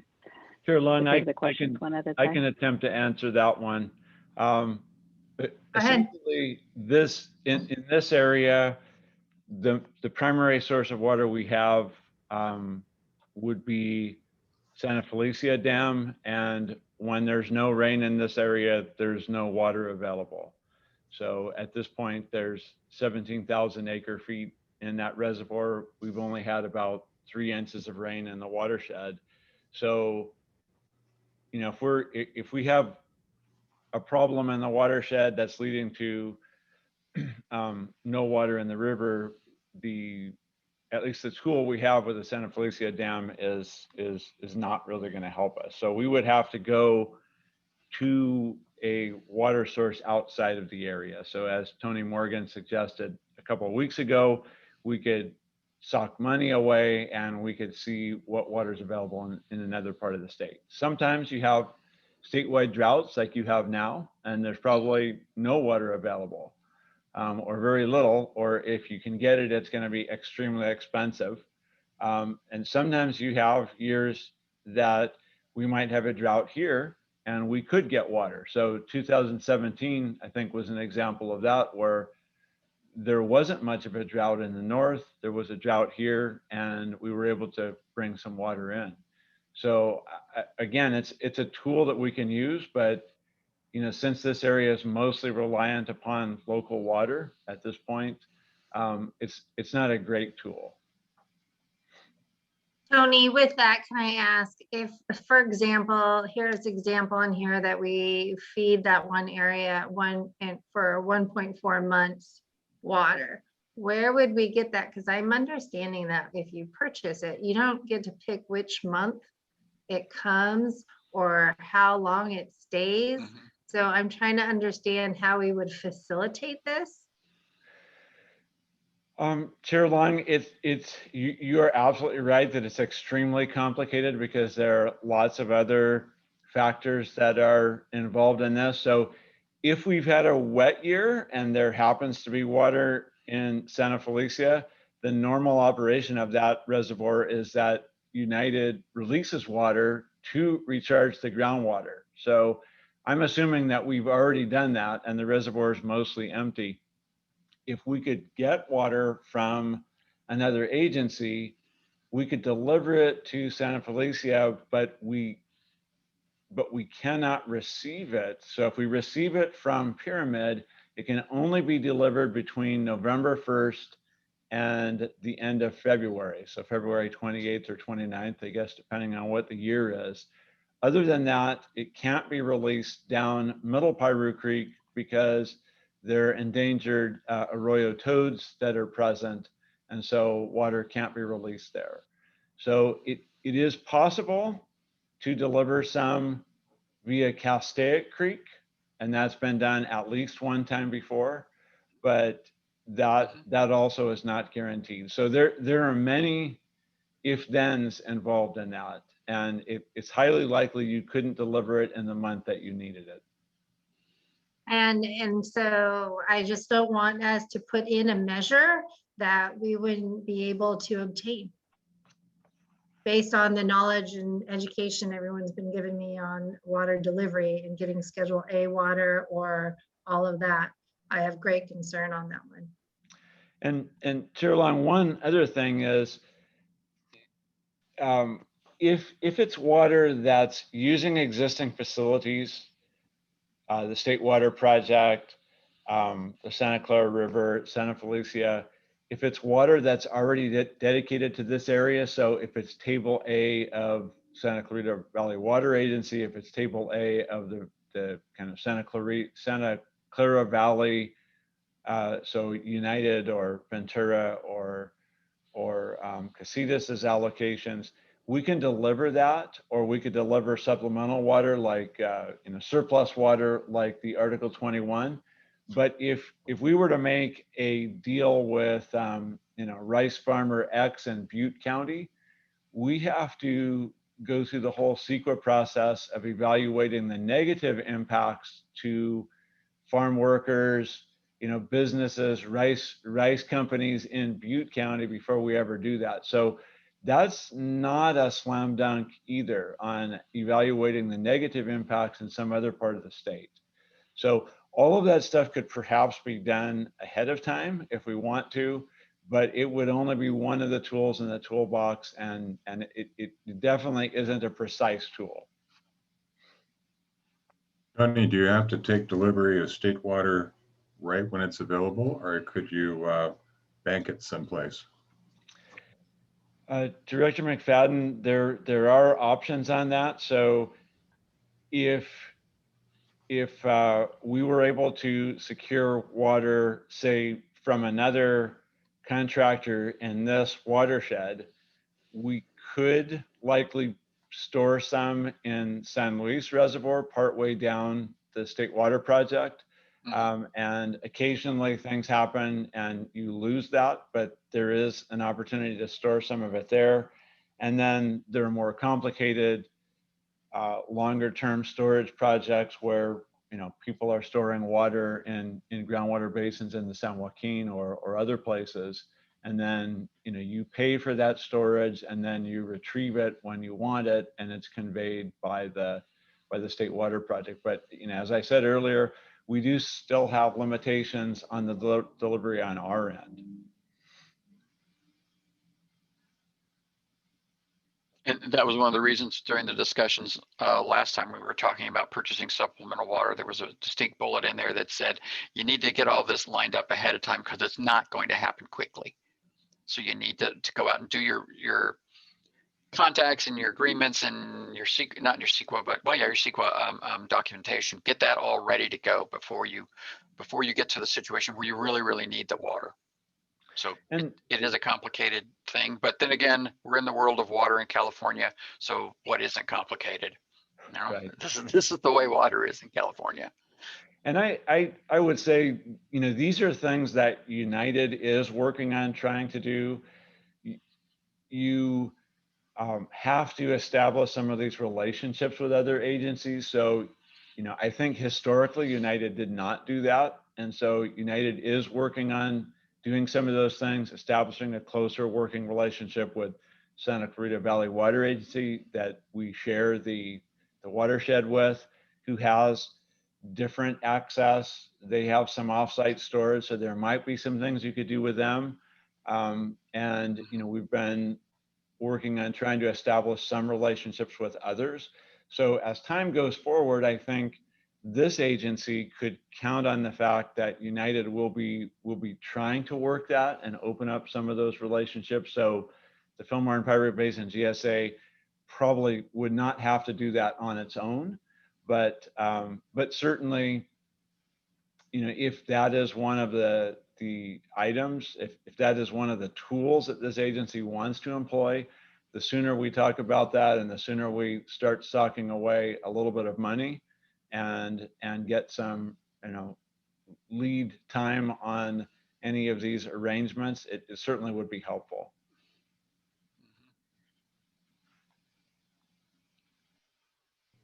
Sure, Long, I think we've got a comment on that. Yeah, I was noticing there's another comment in the chat box from Katie Brokaw saying that we haven't identified undesirable results caused by pumping, so why are we talking about mitigation actions?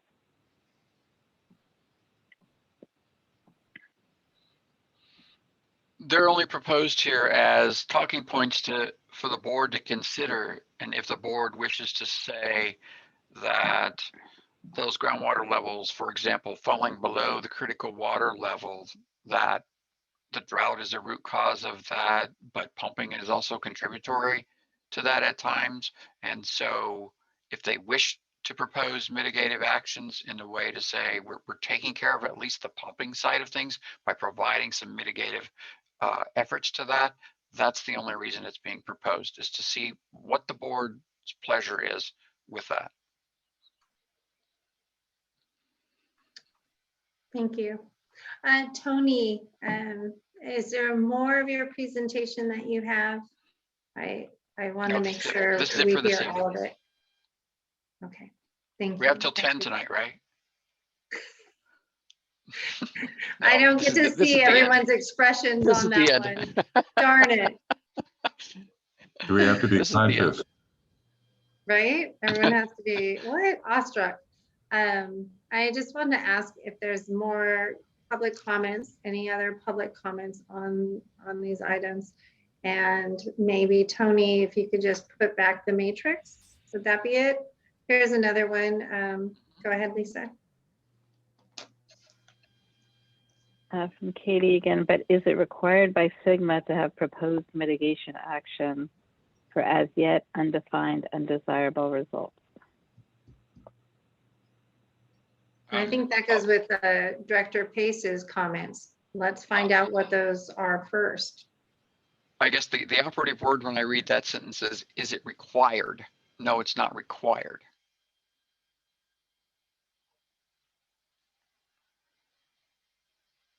Chair, okay. Yes. Chair Long, if other, I have a comment if other comments are finished. Go ahead. It's hard to imagine coming together on a consensus to set MTs and MOs for surface water depletion tonight. So my question is, I guess for Tony again, how do we move forward? Every time I look at the calendar, I get nervous and it keeps getting later. Yes. Well, do you want to talk about the surface water depletion first and then the land subsidence, or are we good with the land subsidence one? I thought I'd take the easy one.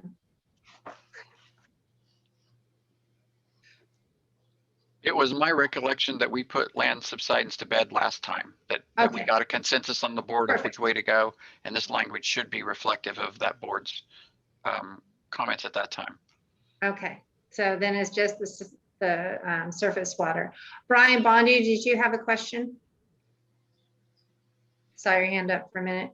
Oh, yeah, I just wanted to mention on land subsidence, I have some new information that I discovered in one of the other GSPs about that would affect the MO. And if you look at the Paso Robles GSP, Tony, you'll see it in there that they worked with DWR, actually determined that the sensitivity of the INSAR method is 0.1 foot. So you just may want to take a look at that before concluding that 0.05 is something that can actually be measured. They determined actually they can only measure 0.1 or greater. Okay, good, thank you. That is hard to measure 0.05 feet per year. It's a small amount. From a satellite? Yeah, right. Thank you for bringing that up. Okay. So again, surface water. Ed, you're saying you don't think that we can have this finalized tonight? I'm just saying I don't see, based on the discussion, I'm not sure how you can reach a consensus on setting an MT and MO for surface water depletion. So I'm asking Tony if there's a process by which we can continue moving forward to getting our GSP done by the deadline. Right.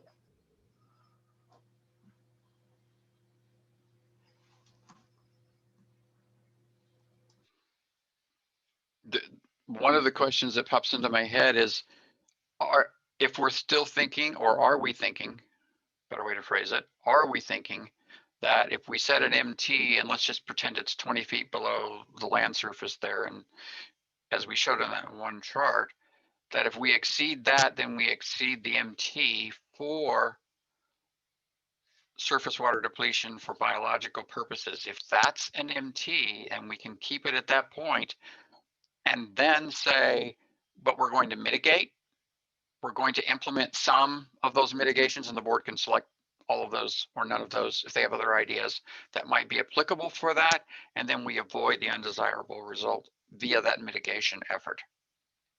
That's a way to go forward with it at this point in time. I'm a little uncomfortable myself, just going back to the lack of some of the knowledge and stuff that we have here, the data gaps, and then setting a number, and then without any idea, well, for me yet, any idea on price and what that could be, how big of a impact would it be? We're kind of throwing. It seems like we're throwing out. We could do something like this. This might be something, but we don't know what that is. That concerns me a little bit going into that unknown territory, because once we get in there, we say, "Ooh, we were wrong. That's really not going to be feasible." So I just, maybe that's part of the unknown we have to deal with, but it does concern me a little bit having too much having unknowns and saying we're going to go find it is one thing, but having unknowns and saying we're going to do something about them that we don't know what it is and based on an unknown, that's a harder pill to swallow. Do you have to have a certain amount of feet on that, or can you say if we go into drought or some percentage? I think you would want some. I think you would want some point in which you would say, if it goes beyond this level, then we're going to do whatever it is we elect to do. You don't want to leave it open and say, when we go into drought, is that 6 months into the drought? Or sometimes we don't know we're in the drought till we're already a couple of years into it. So I think that's a little awkward to put together in the plan. I would go back to Director Pace for a moment. What are the data gaps that you're seeing that are causing you consternation at this point? So I guess it's a little bit of an issue, it seems. I mean, and I can see some of both points or whatever, perhaps, but so right now, if I understand this right, we're saying we know what all the beneficial users are. I felt that we came back from putting our technical memo, and we saw that there was some lacking there that needed to be revised. I don't know if that has been revised. I haven't read a revised one that said focus more on what were the beneficial users. Steelhead seemed to be the fish. We focused a lot on plants. It seemed like we might be lacking in some other areas. But then it seems to me that there's come up, the question is, on the one side, I'm hearing the whole river's potential habitat, so we've got to protect the whole thing. Yet we also talk about, well, maybe that's not the case. There may be management areas. What are those areas? How long are those? How deep of water? I mean, are the fish even there? I think everybody is agreeing that we have passage at least, but how much more use are fish, if that is the thing we're focusing on, using those areas? If they're not using them at all, are we saying that we're not having to deal with those? If I'm hearing Candace correctly, it may be that other people say that's not the best approach, that we should be doing something different. But I don't know that we have the luxury of saying, well, if Europe or other countries is doing it a certain way, different than the US, we want to change that now. I feel a little concerned about that as well. It feels like to me that we're also hearing in one situation where what's the depth for rooting? I thought we had nailed down groundwater elevation. It seems like that is coming back up, and we're tying GDEs to surface water depletion when maybe they're supposed to be up in groundwater elevation. And so I feel like I just feel a little more confused, where I thought I was a little more closing in on kind of some definition on some of these things. So when you say, what is our data gaps? I don't know that I'm 100% clear on where is the areas we're talking about in the basins? What exactly is the limits of those? What are the exact vegetations? What are the exact animals that are there? What is the what is the impact of this groundwater, is how much of it is pumping, how much of it is not. I think we have some general information now from the model, but it feels like we're still lacking there. So I guess in my mind, it seems like there's some lacking information to commit to something to the state that we might be held to in any of these MTs and MOs.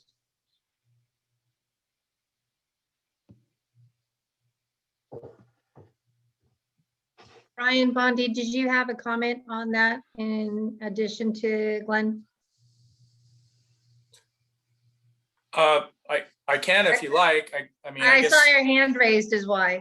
Oh, well, that was an accident, but I guess too late. Yeah, I mean, maybe I can just put a finer point on what Glenn's saying. I just keep going back to the regulations, and the regulations ask us to identify effects on beneficial uses. And I know Tony thinks that the beneficial uses have been identified, but certainly in broad categories they have.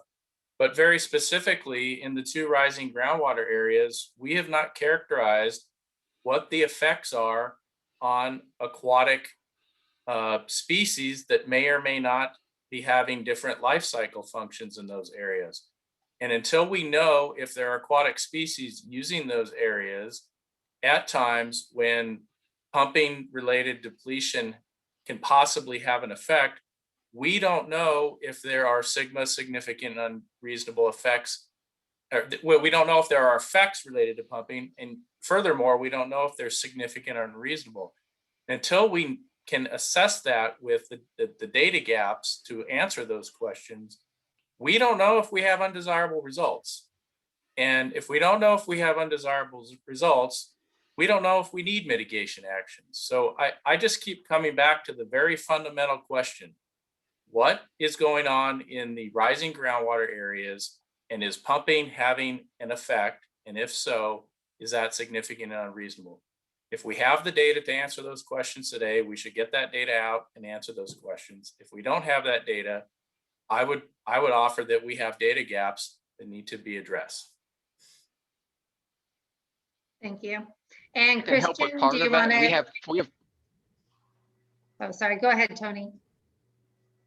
I say we have part of that information, Brian. So we've already determined near the fish hatchery what we think the influence of pumping is. It's predominantly most severe during the drought periods, lesser so during the normal and wet periods. And we've got a way to estimate what that is in that particular area. On the east end, East Valley, well, west end of Fillmore Basin, we've got the data that suggests that pumping doesn't dewater the situation. There is still rising groundwater there. Do we know what the impact of taking rising groundwater quantities from 12 CFS to 5 CFS are? Nope, we don't have that data. We don't have that data. Maybe the biologists can help us with that.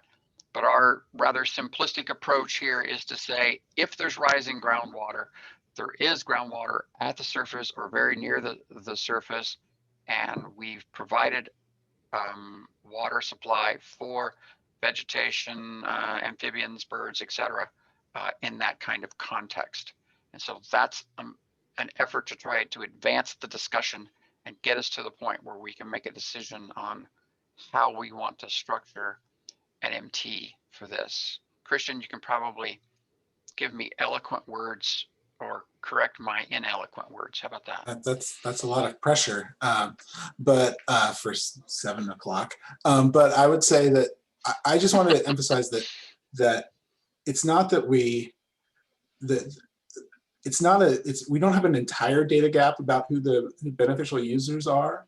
What we have are there are some parts of the beneficial users that we don't know about because there's no data, right? So we don't really know. We know that there are various species, and they're in our report, and they're in the first one, of what's there, or what has been observed here. But what we don't know is the degree to which steelhead might be using parts of the mainstem Santa Clara for anything other than passage. And part of that's because that is a data gap. But it's not like all of our beneficial uses are a data gap. Only there's just some things we know more about and some things we know less about. And yeah, I agree with you, Christian. I think you're saying exactly the same thing I'm saying, just in different words. Yeah, that's great. It felt like I just wanted to be clear that it's not that the data is absent or that there's absent. We don't know everything about these systems, and we would never, that having perfect knowledge of it is unattainable. No, right? that's not what I'm proposing. What I'm proposing very simply is that we don't know if the steelhead are using the rising groundwater areas where there's interconnection. That's absolutely true. That's what we're required under SGMA to deal with interconnected surface water. If we don't know if the steelhead are doing anything other than passing through during storm flows, then we don't know if pumping can even potentially have a significant unreasonable effect. And that is the question I believe needs to be answered before you can decide if you need to mitigate something. Yeah, I guess I agree with that. I guess in my thoughts, steelhead aren't the only beneficial. I just want to be clear that steelhead aren't the only beneficial user of interconnected surface water. There are other special status species that are using that water potentially. Sure. And but yes, we don't have enough information like to say they need this much flow to survive right now or to be around in this time of year. We can say things about water temperature. We know what water temperatures they need and we know flow conditions, but we don't have, you would need a detailed model to say how much habitat there is there, and that a detailed hydraulic model, and that would be really challenging to do. And in this river, it would be changing constantly, right? So I think my sense is that the steelhead is going to be a persistent data gap. And it's because, you really would want to go out there and look during a wet year when those areas are most likely to be used. I guess that's all I had to say. Hopefully. Well, the effects we would have from pumping are going to happen in the drier period. So that's what needs to be focused on. And well, I guess the question is whether we don't know if they're using it during a wet year and are staying in the river for subsequent years. That's because steelhead don't necessarily leave right away. But I think it's a data gap that is going to remain a data gap, at least from a steelhead perspective. Yeah, we're dealing with this exact question in Upper Ventura River. We have an area that goes dry in some years, and the question we have is, pumping makes it go dry sooner and stay dry a little longer. The question we're going to answer with a study is, okay, are the fish trying to stay in that area? Are they getting stranded and is there mortality? Or are they going to another area that has more perennial conditions before we reach a condition where they would be stranded and have mortality? And the question for SGMA that we're trying to answer is, okay, if there is stranding and mortality, is that happening as a result of pumping or just drought? And what's the incremental effect that pumping is having on that situation? And I think that's kind of the analogous thing that we're dealing with here, is when we get to a dry period, are the aquatic species still there to begin with? I think that's the threshold question. Are they there? Are they using that area? And if so, then what is the incremental effect of the pumping in that critical period?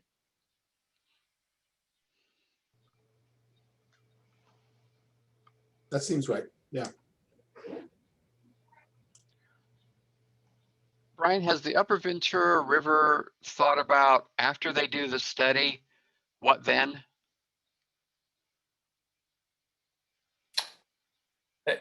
Yes, in our case, we've already quantified the depletion of groundwater, and we're not going to have projects and management actions in our GSP because we're committed to first answering the question of whether we're having significant and unreasonable effects. But if we were to determine that there were significant unreasonable effects, we would be looking at options to address the groundwater depletion piece of the bigger picture if that is causing the significant unreasonable effects. So our model has quantified that depletion, and for us, it's on the order of a few CFS, but in that basin, a few CFS means way more than it does in this basin. So it's all relative. Has the board postulated what their mitigative actions would be if they found out that they did have impacts?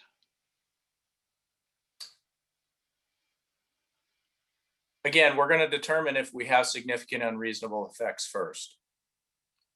So no, we're not developing projects and management actions for the initial GSP. Okay, I was just looking for other ideas on possible tools or approaches to that.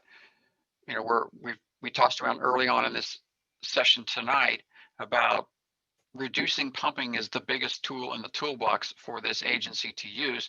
And I was just inquiring if the Upper Ventura folks had come up with another tool that we should consider besides that. For the Foster Park area where there's direct depletion of surface water, pumping there's a voluntary program that the main pumper in that area is proposing to take to understand pumping thresholds. But the other area has indirect depletion where you've pumped and you've taken water out of storage prior to the critical period. So that would require, in those circumstances of that hydrology, that would require adding water to that particular area, because the effect that's happening is a result of pumping that's already occurred. Got it. Okay, thanks. Brian, question, how is the Upper Ventura River moving forward with the GSP, working around those data gaps, just as far as getting a plan in front of DWR? Yeah, the way that I'm proposing as staff to structure it is that we will explain that what I explained to you already for the first area is that we don't know if there are beneficial users. In this case, we're talking about the steelhead staying in that area in those critical times. So we're going to implement a biological monitoring program to identify if fish are using that area in the critical periods. And if they are moving out to the perennial areas ahead of the critical periods, all that kind of stuff, and explain to DWR that we don't know if there are significant unreasonable effects. We don't even know if the particular beneficial user we're concerned about is there during the critical periods. We're going to identify that. We're going to identify the effects if there are any, and identify if those are significant and reasonable. And our goal is to revisit the need for an MT or an MO, hopefully by the first 5-year GSP update. In the other area where there's clearly direct depletion occurring from wells right in the river, we're going to be proposing to implement the voluntary pumping program that looks at different flow rates and different pumping rates, and revisit the issue and update the initial proposed pumping program at the 5-year point, the 10-year point. This is all staff. The board's not approved that, but this is the direction that we've been discussing. So you're proposing moving forward with that, setting MTs and MOs for certain SMCs? There would be an MT for the area where there's direct depletion, because we have a study that has related flow to habitat suitability index indicators for steelhead, and we have a sense of the flow at which significant unreasonable effects begin to occur. And so we'd have I would consider an initial MT and MO that is subject to revision based on monitoring going forward. But I caution this agency from modeling things after that, because this is a situation where we have wells right in the river, and this is really a localized, for this particular area that I'm talking about right now, is a very localized, a very direct depletion situation predominantly. So it's quite a bit different than what you guys are dealing with. You're dealing with more of an indirect depletion condition here.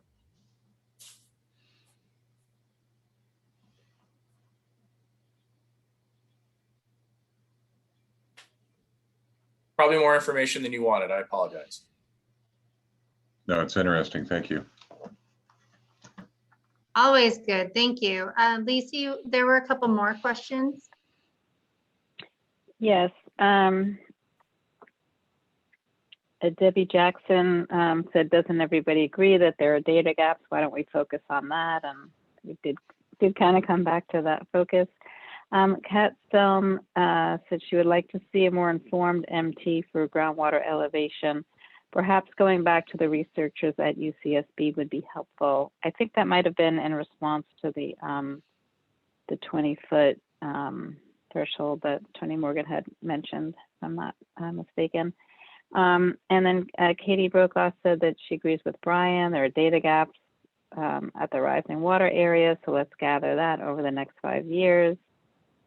Logan Hardison said, let's find out what is really happening with perhaps steelhead first. Then we can take action if required.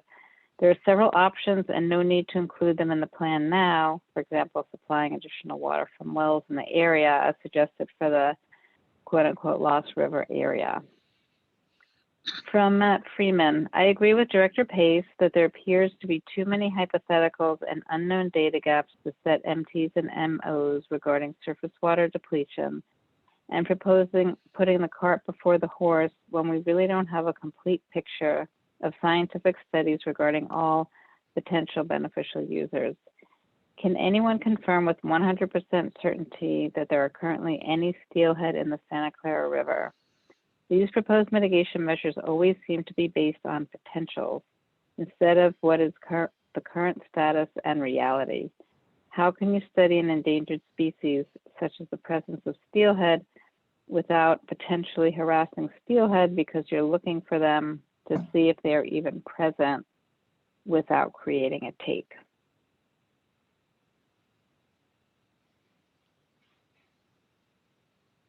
So those are all the comments in the box right now. Anyone want a response to any of those?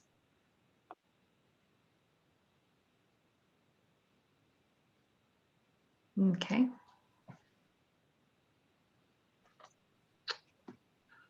All right, directors. We need to hear from you guys a little bit more.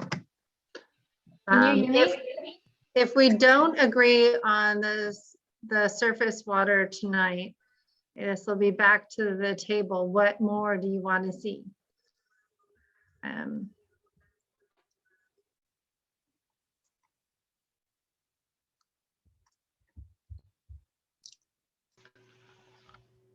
What are we directing, Tony? Go ahead, Ed, sorry. Well, again, I'll say I don't see how we can come to a consensus on this, and I think it's going to be an ongoing process, and I think that has to be built into the GSP at this point. I don't think we can set MTs and MOs for surface water depletion. I would agree with you, Ed. And say that we'll study them. Right. Hi, this is Christina. I know I haven't spoken up, but I've been listening these last couple hours, and I wanted to say that we do need to do the studies of the unknown. I think that is where we have some consensus, right? Of searching a little bit deeper to get these answers.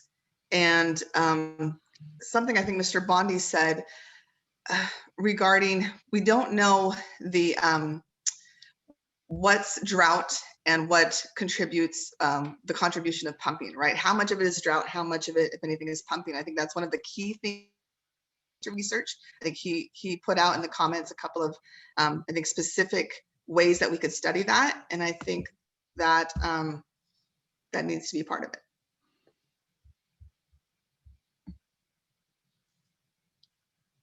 So you don't believe that we should set an MT or MO for the surface depletion, and we should do the study? All right. I think that we should. Okay. I don't know. Okay. So you think we should? Gotcha. My question is time frame.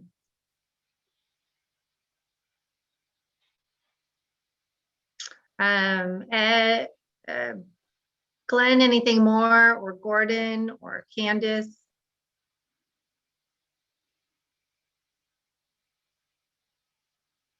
It seems like to me we need to at least give some kind of direction what the board wants to do moving forward. I mean, it's only fair to our consultants to provide them some direction of what we're looking for. If we're saying that tonight we can't walk away with MTs and MOs, are we saying that in 2 weeks we can, based on certain information that we are requesting?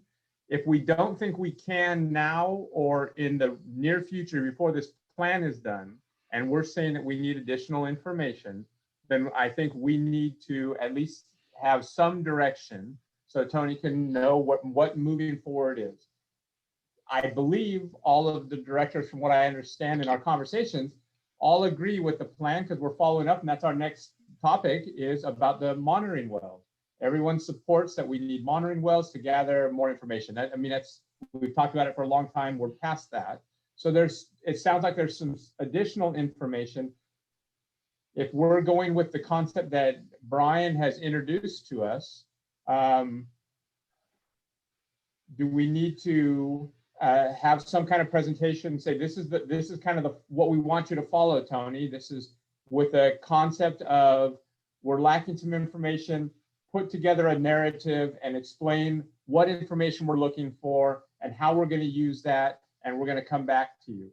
And is that something? If that's the direction, I think we need to give that direction. So, and maybe that by our next meeting, he can come back and say, this is what I've drafted up. What do you think?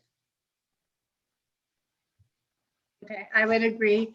Candace is having a hard issues with her microphone, and she said our last letter state that we need a study on surface water and groundwater interaction, and that requires monitoring wells. We also need presence, absence, and habitat sustainability data. I think we need to outline studies and steps required to meet the needs to develop. So it sounds like we're all saying the same thing, that's the direction we would be going ahead with and provide to Tony, is to come back with similar language. Tony, is it clear? Or Ed? Gordon? That makes sense. It's clear, but I think what Tony's going to have to do is instead of having concrete MTs and MOs for the GSP, it's going to have to be describing a process to get there. It's just, agreed. I don't think 2 weeks isn't going to do it. 6 months or 2 years might. It's going to be an ongoing process. Yeah, I agree. And Matt Freeman says, tell DWR that there are data gaps and it will take time. Don't we have 20 years to get sustainable? Write it up that way. Mm-hmm. We do. Yep. Well said. Gordon, I haven't heard from you. Yeah, well, like Christina, I think there's a consensus on the board and the stakeholders that are commenting that there are significant data gaps, and both to be addressed by the monitoring wells, so we have a better understanding of groundwater levels and surface water levels, or particularly groundwater levels in the 2 areas of rising groundwater. And then as a director, it's still not clear to me the beneficial users of those 2 areas of rising groundwater, which means where there is surface water, those surface water users, I still don't understand what are the beneficial users, and then what are the negative impacts of droughts on those, because then we can begin to understand. It's pretty clear that pumping stretches the drought effects in those areas. So what is the effect of stretching the areas when the surface water disappears? What happens to the beneficial users? because clearly, or apparently, even cutting off 50% of the pumping, those areas, particularly at the fish hatchery, it goes dry. So the beneficial users apparently go away, do something, and they come back. So what is the effect of the pumping that in lengthening the time? And is that a significant and unreasonable effect? And clearly steelhead are species of major concern along this river, and there's big efforts and great hope for reestablishing them, and a lot of water put to making sure that they can swim up and down the river. I think we need to understand if they're using those two areas of rising groundwater, whether it's surface, and how and what the effects are if those areas go dry for 2 years, or is it worse if they go dry for 4 years? And without understanding that, I can't even begin to think of how we would set an MT and an MO. And I would hope that DWR would agree if we can express that.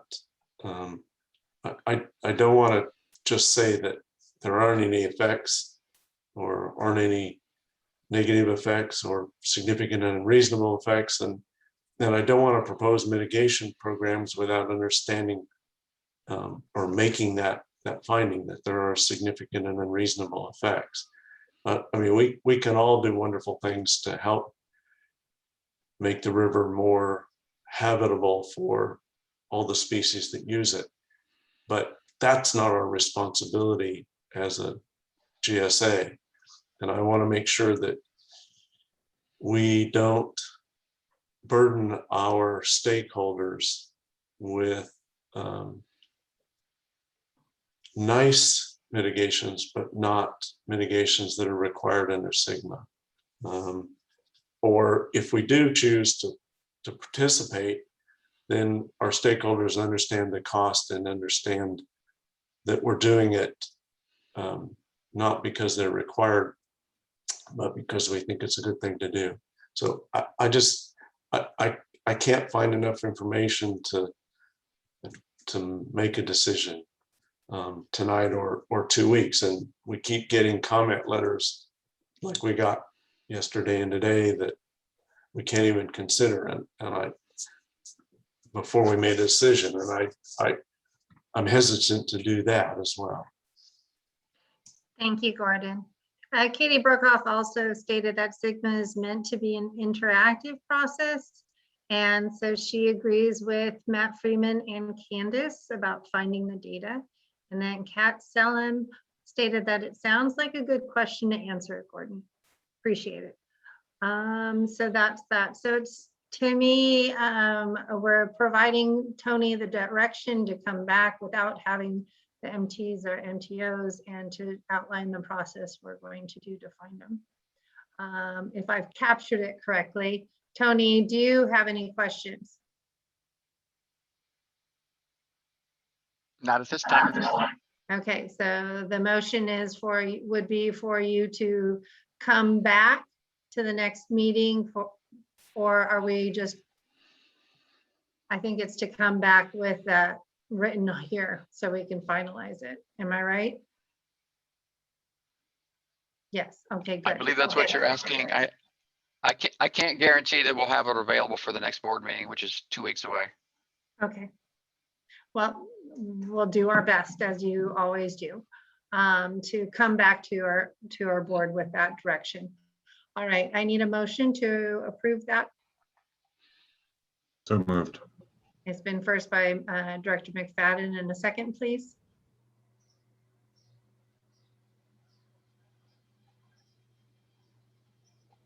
I'll second that. Thank you, Director Pace. And with that, another further question was from Steve Slack, stating that I appreciate everyone's effort to find a way to solve this issue with thresholds. There's no easy solution. Thank you for taking the time for these environmental concerns. So with that, a roll call, please. Director Kimball, Aye. Chair Long, Aye. Vice Chair McFadden, Aye. Director Minigan, If you could put it in the chat, Director Minigan, if you can't hear or speak. She raised her hand. Oh, great. perfect. Yes. Director Pace, Yes. Director Villaseñor,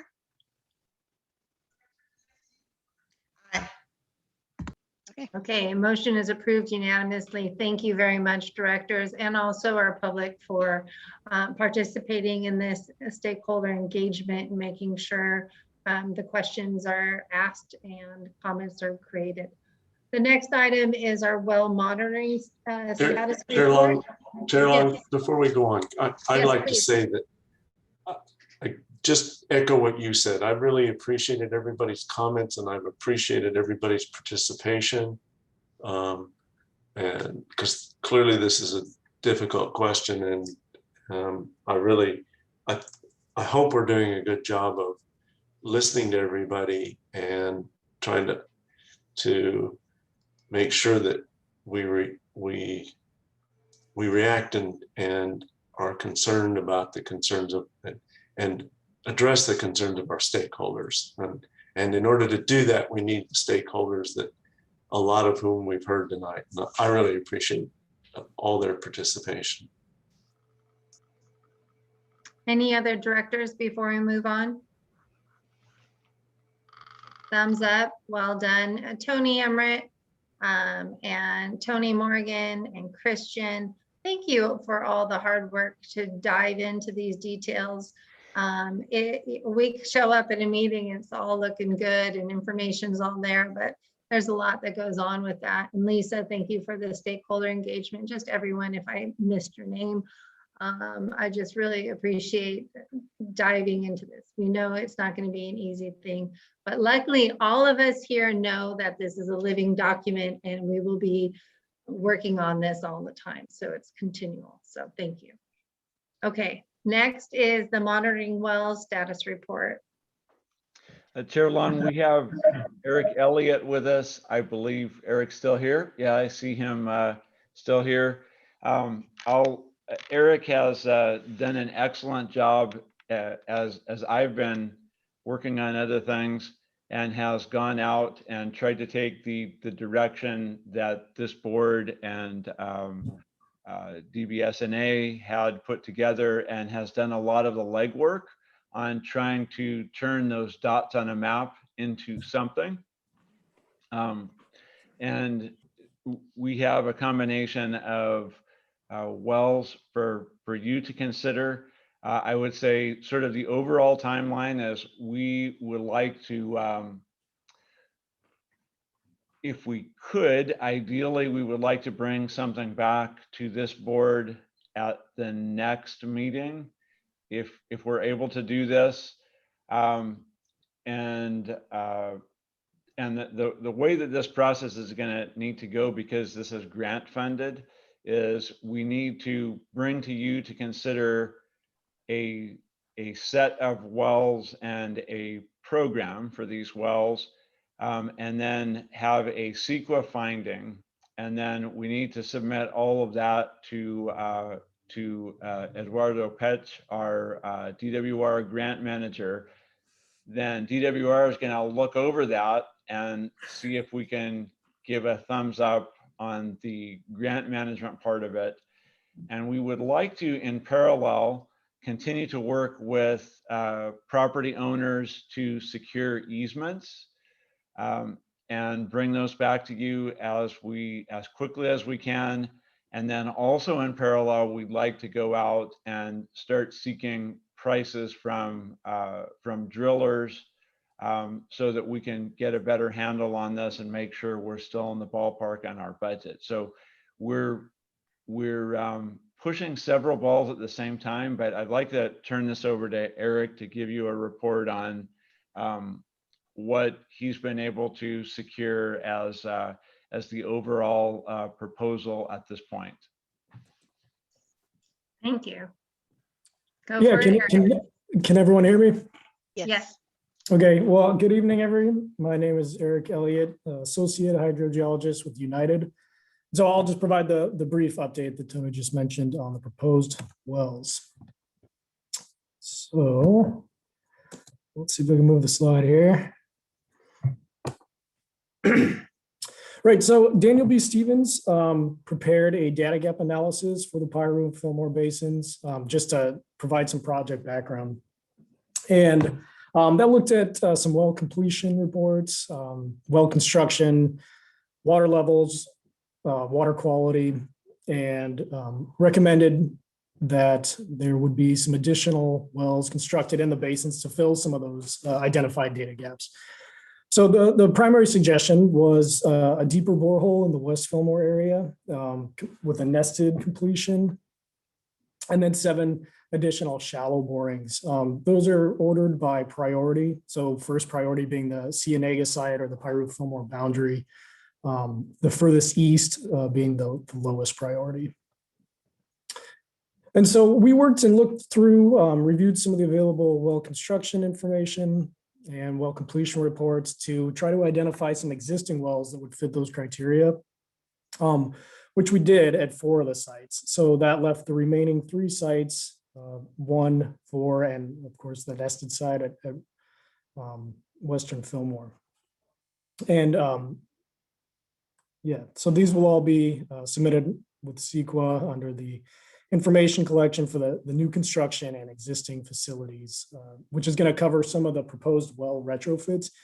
And we can talk about those a little bit more in detail, but the well retrofits are fairly straightforward for the existing wells. And that's just reaming out the access port on the top plate of the well for being able to fit a transducer in there. So the first site at Western Fillmore, we identified a few different locations at nearby parcels, but some concerns arose about more stringent environmental requirements or concerns. And so eventually we settled on a site that is a little more disturbed land. It's an active ag area, and we proposed the site at a currently unused location. I also included a 500-foot radius buffer here. So any construction that takes place prior to September 15th would need to be 500 feet from riparian habitat or potential nesting bird habitat. And that goes for all wells. I just wanted to provide kind of a general idea of what 500 feet looks like on the map for all these wells. And so you can see in a lot of these sites close to the river, it's pretty difficult to site a well outside of 500 feet of potential bird habitat. And so this well, along with most of the others, with really the exception of one, are proposed for construction after September 15th to avoid any impacts there. United does measure a nearby well. It's only a few hundred feet away. It's unknown well construction, but modeling results show that or suggest that it's likely screened in the A and B zone between the two. And so there may be some pumping influence at the site, and we've already contacted this landowner and are in negotiation. So we may try to move that a little bit north, closer to the river channel, but that I think is a little bit higher use area and may cause a little bit more business disturbance. So we picked this one initially, but these sites, this one included, are all pretty tentative, and we're trying to be cognizant of the property owners' concerns as they come up. So at site 1, that's the Cienega site or the Piru Fillmore boundary. We initially proposed 1 well here, but because we've identified some existing wells, we have proposed 2 additional wells, hopefully with some surplus funding. So that's that would be wells 2 and 3. And so United does monitor wells in this area, but they're either screened too deep or in multiple zones to be within that shallow 100-foot below ground surface area or zone. And all these wells, again, would probably be slated for after September 15th. They are within 500 feet of riparian habitat, with the exception maybe of well 1. That one is kind of right at the boundary, so there is a possibility to drill that well before then, but conservatively, I think after September 15th is probably the most likely.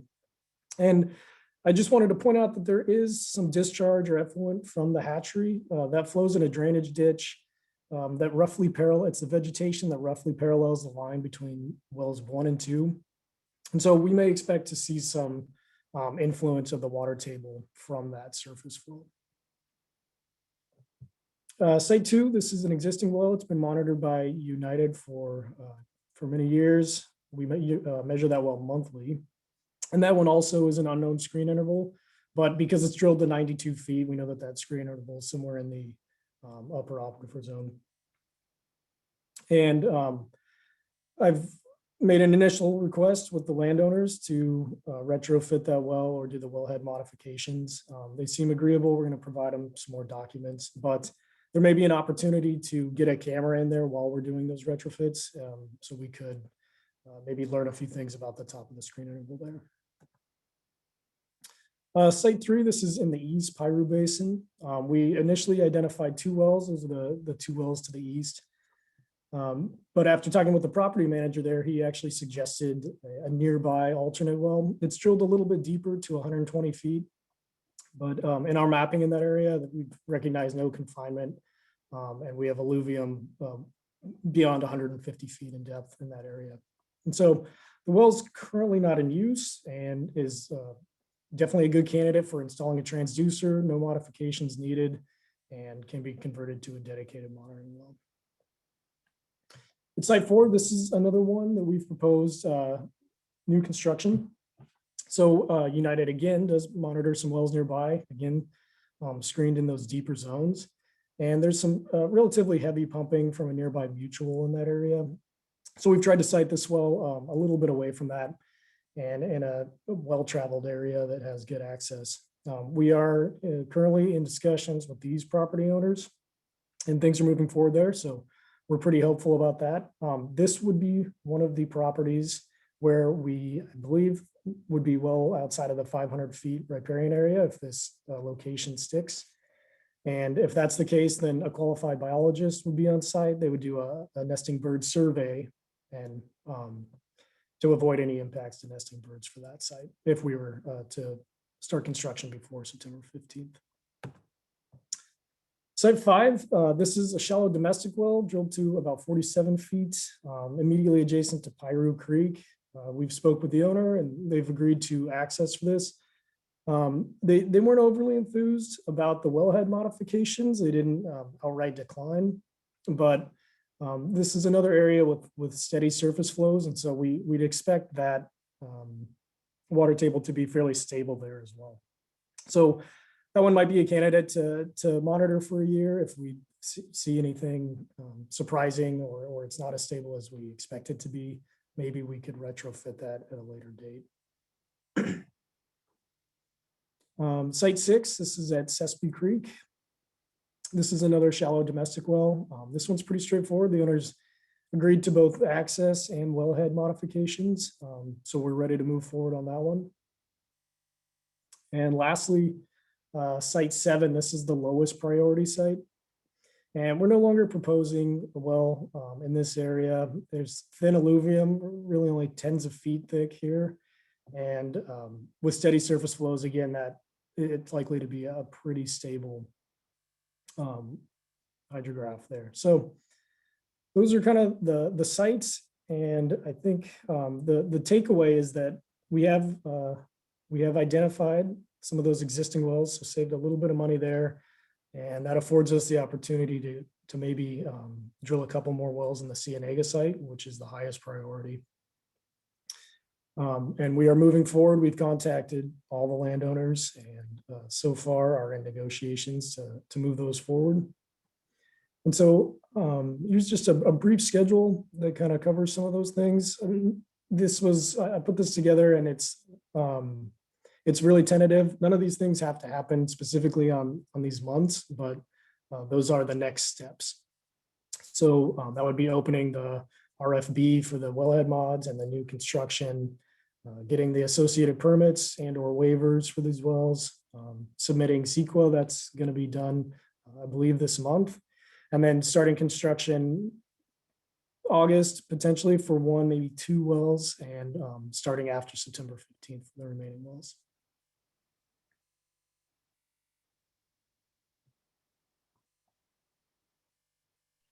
Is this the time for questions? Oh, it is. I'm sorry. Yeah. No, keep that up. Keep that up if you could, please. My question, it really relates to budget. And I know that we have a grant that we have funding for 2 wells. So are you talking about that funding for the 2 wells being the nested site and site 1? Or I just want to get confirmed, because if we have to go for more grants, then the existing wells, retrofitting those and doing that, that will be at a cost, right? Who pays for that? And then that third new construction, who's going to pay for that? I'm just trying to make sure that we have a process. I don't want to over promise and under deliver. Sure. My understanding was that that was all within the scope of the grant. All of these wells. Maybe Tony Emmert can jump in on that. Yeah, Chair Long, that would be our intent, would be to stay within the budget of the grant. And as we've talked about in the past, we do have a cash flow problem. So I'm working on some essentially short-term paper. So I've been working with our finance staff and trying to prepare a draft budget for your consideration also at the May meeting. We've got lots of things going on, but I think in short, the news is pretty good. It's we would, if we proposed keeping the groundwater rates at the $12 per acre foot, and if we are able to finish all of our grant funded work, so both the GSPs and the monitoring wells by the end of December, and we turn in the invoices to DWR, then it's highly possible that we could get all of the invoices paid by DWR as well as the retention by the end of the fiscal year. So somewhere around June 2022. But we are going to have a cash flow dip if you've been looking at that, and we have to pay the driller and we have to invoice DWR. So we do have a cash flow issue that I have been working on. But our intent is to live within the grant budget, and the line item in the budget is $800,000 for construction. So that includes the staff time, that includes DBS&A's time. One of the expensive things will be having a qualified geologist out there to take the samples, to monitor, and then to put the to design the wells, and then to do the well completion reports, which are all things that have to be turned into DWR.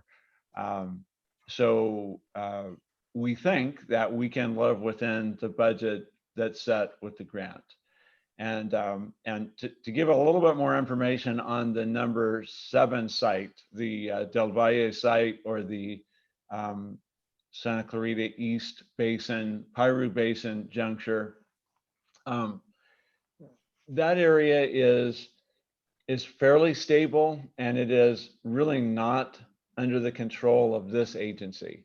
So what happens up there is really the control of the Santa Clarita Valley GSA and their operations up there. So we are keeping in close contact with them, but really there's little that this agency can do that's going to influence what happens up there. It's really dependent upon the flow across the basin boundary.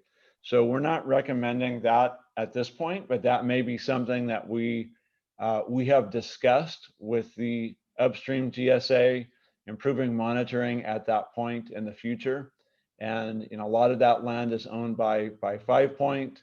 And so we intend to initiate discussions with the upstream GSA and with 5 Point, but we just don't think that's realistic to get any of that done within the short time frame that we have.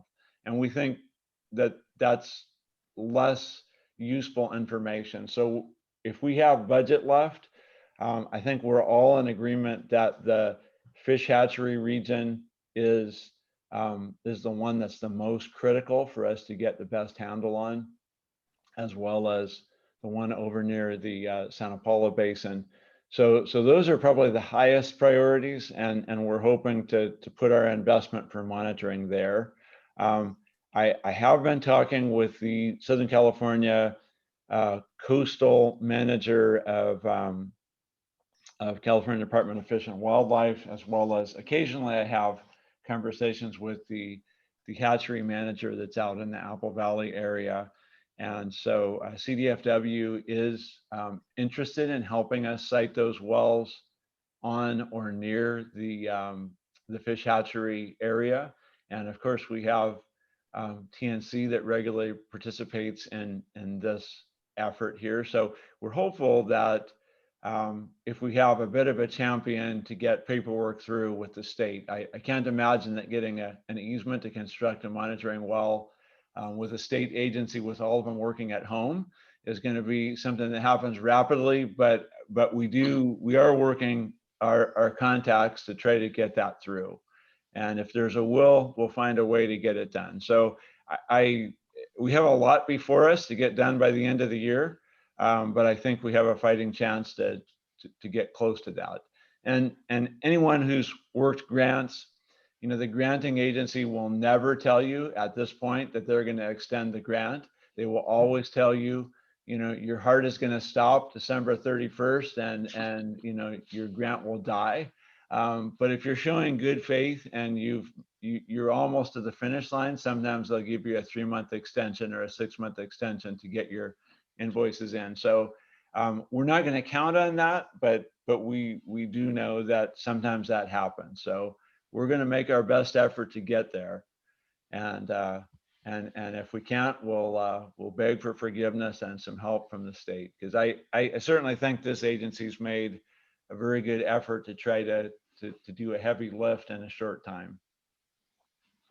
Thank you for answering my question. I thought that was an important one for everybody to hear. It is. This is an information item.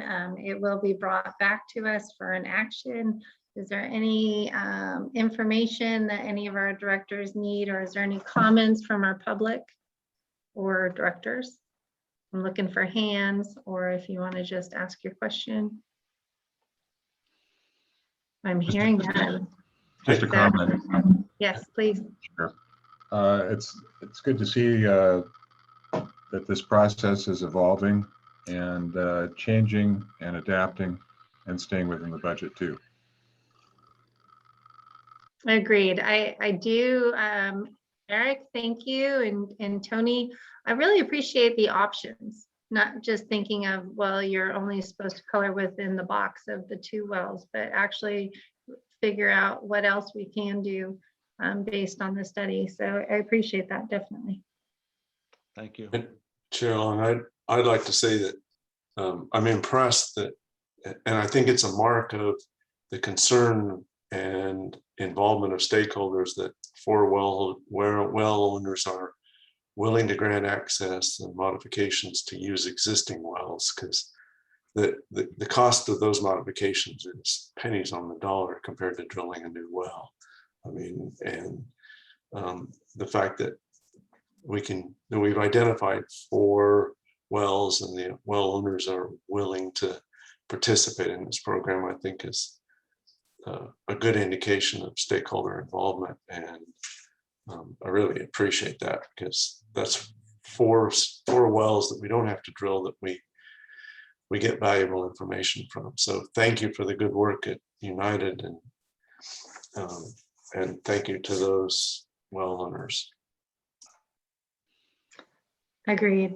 Okay, so this is an no action is needed for this, is just information.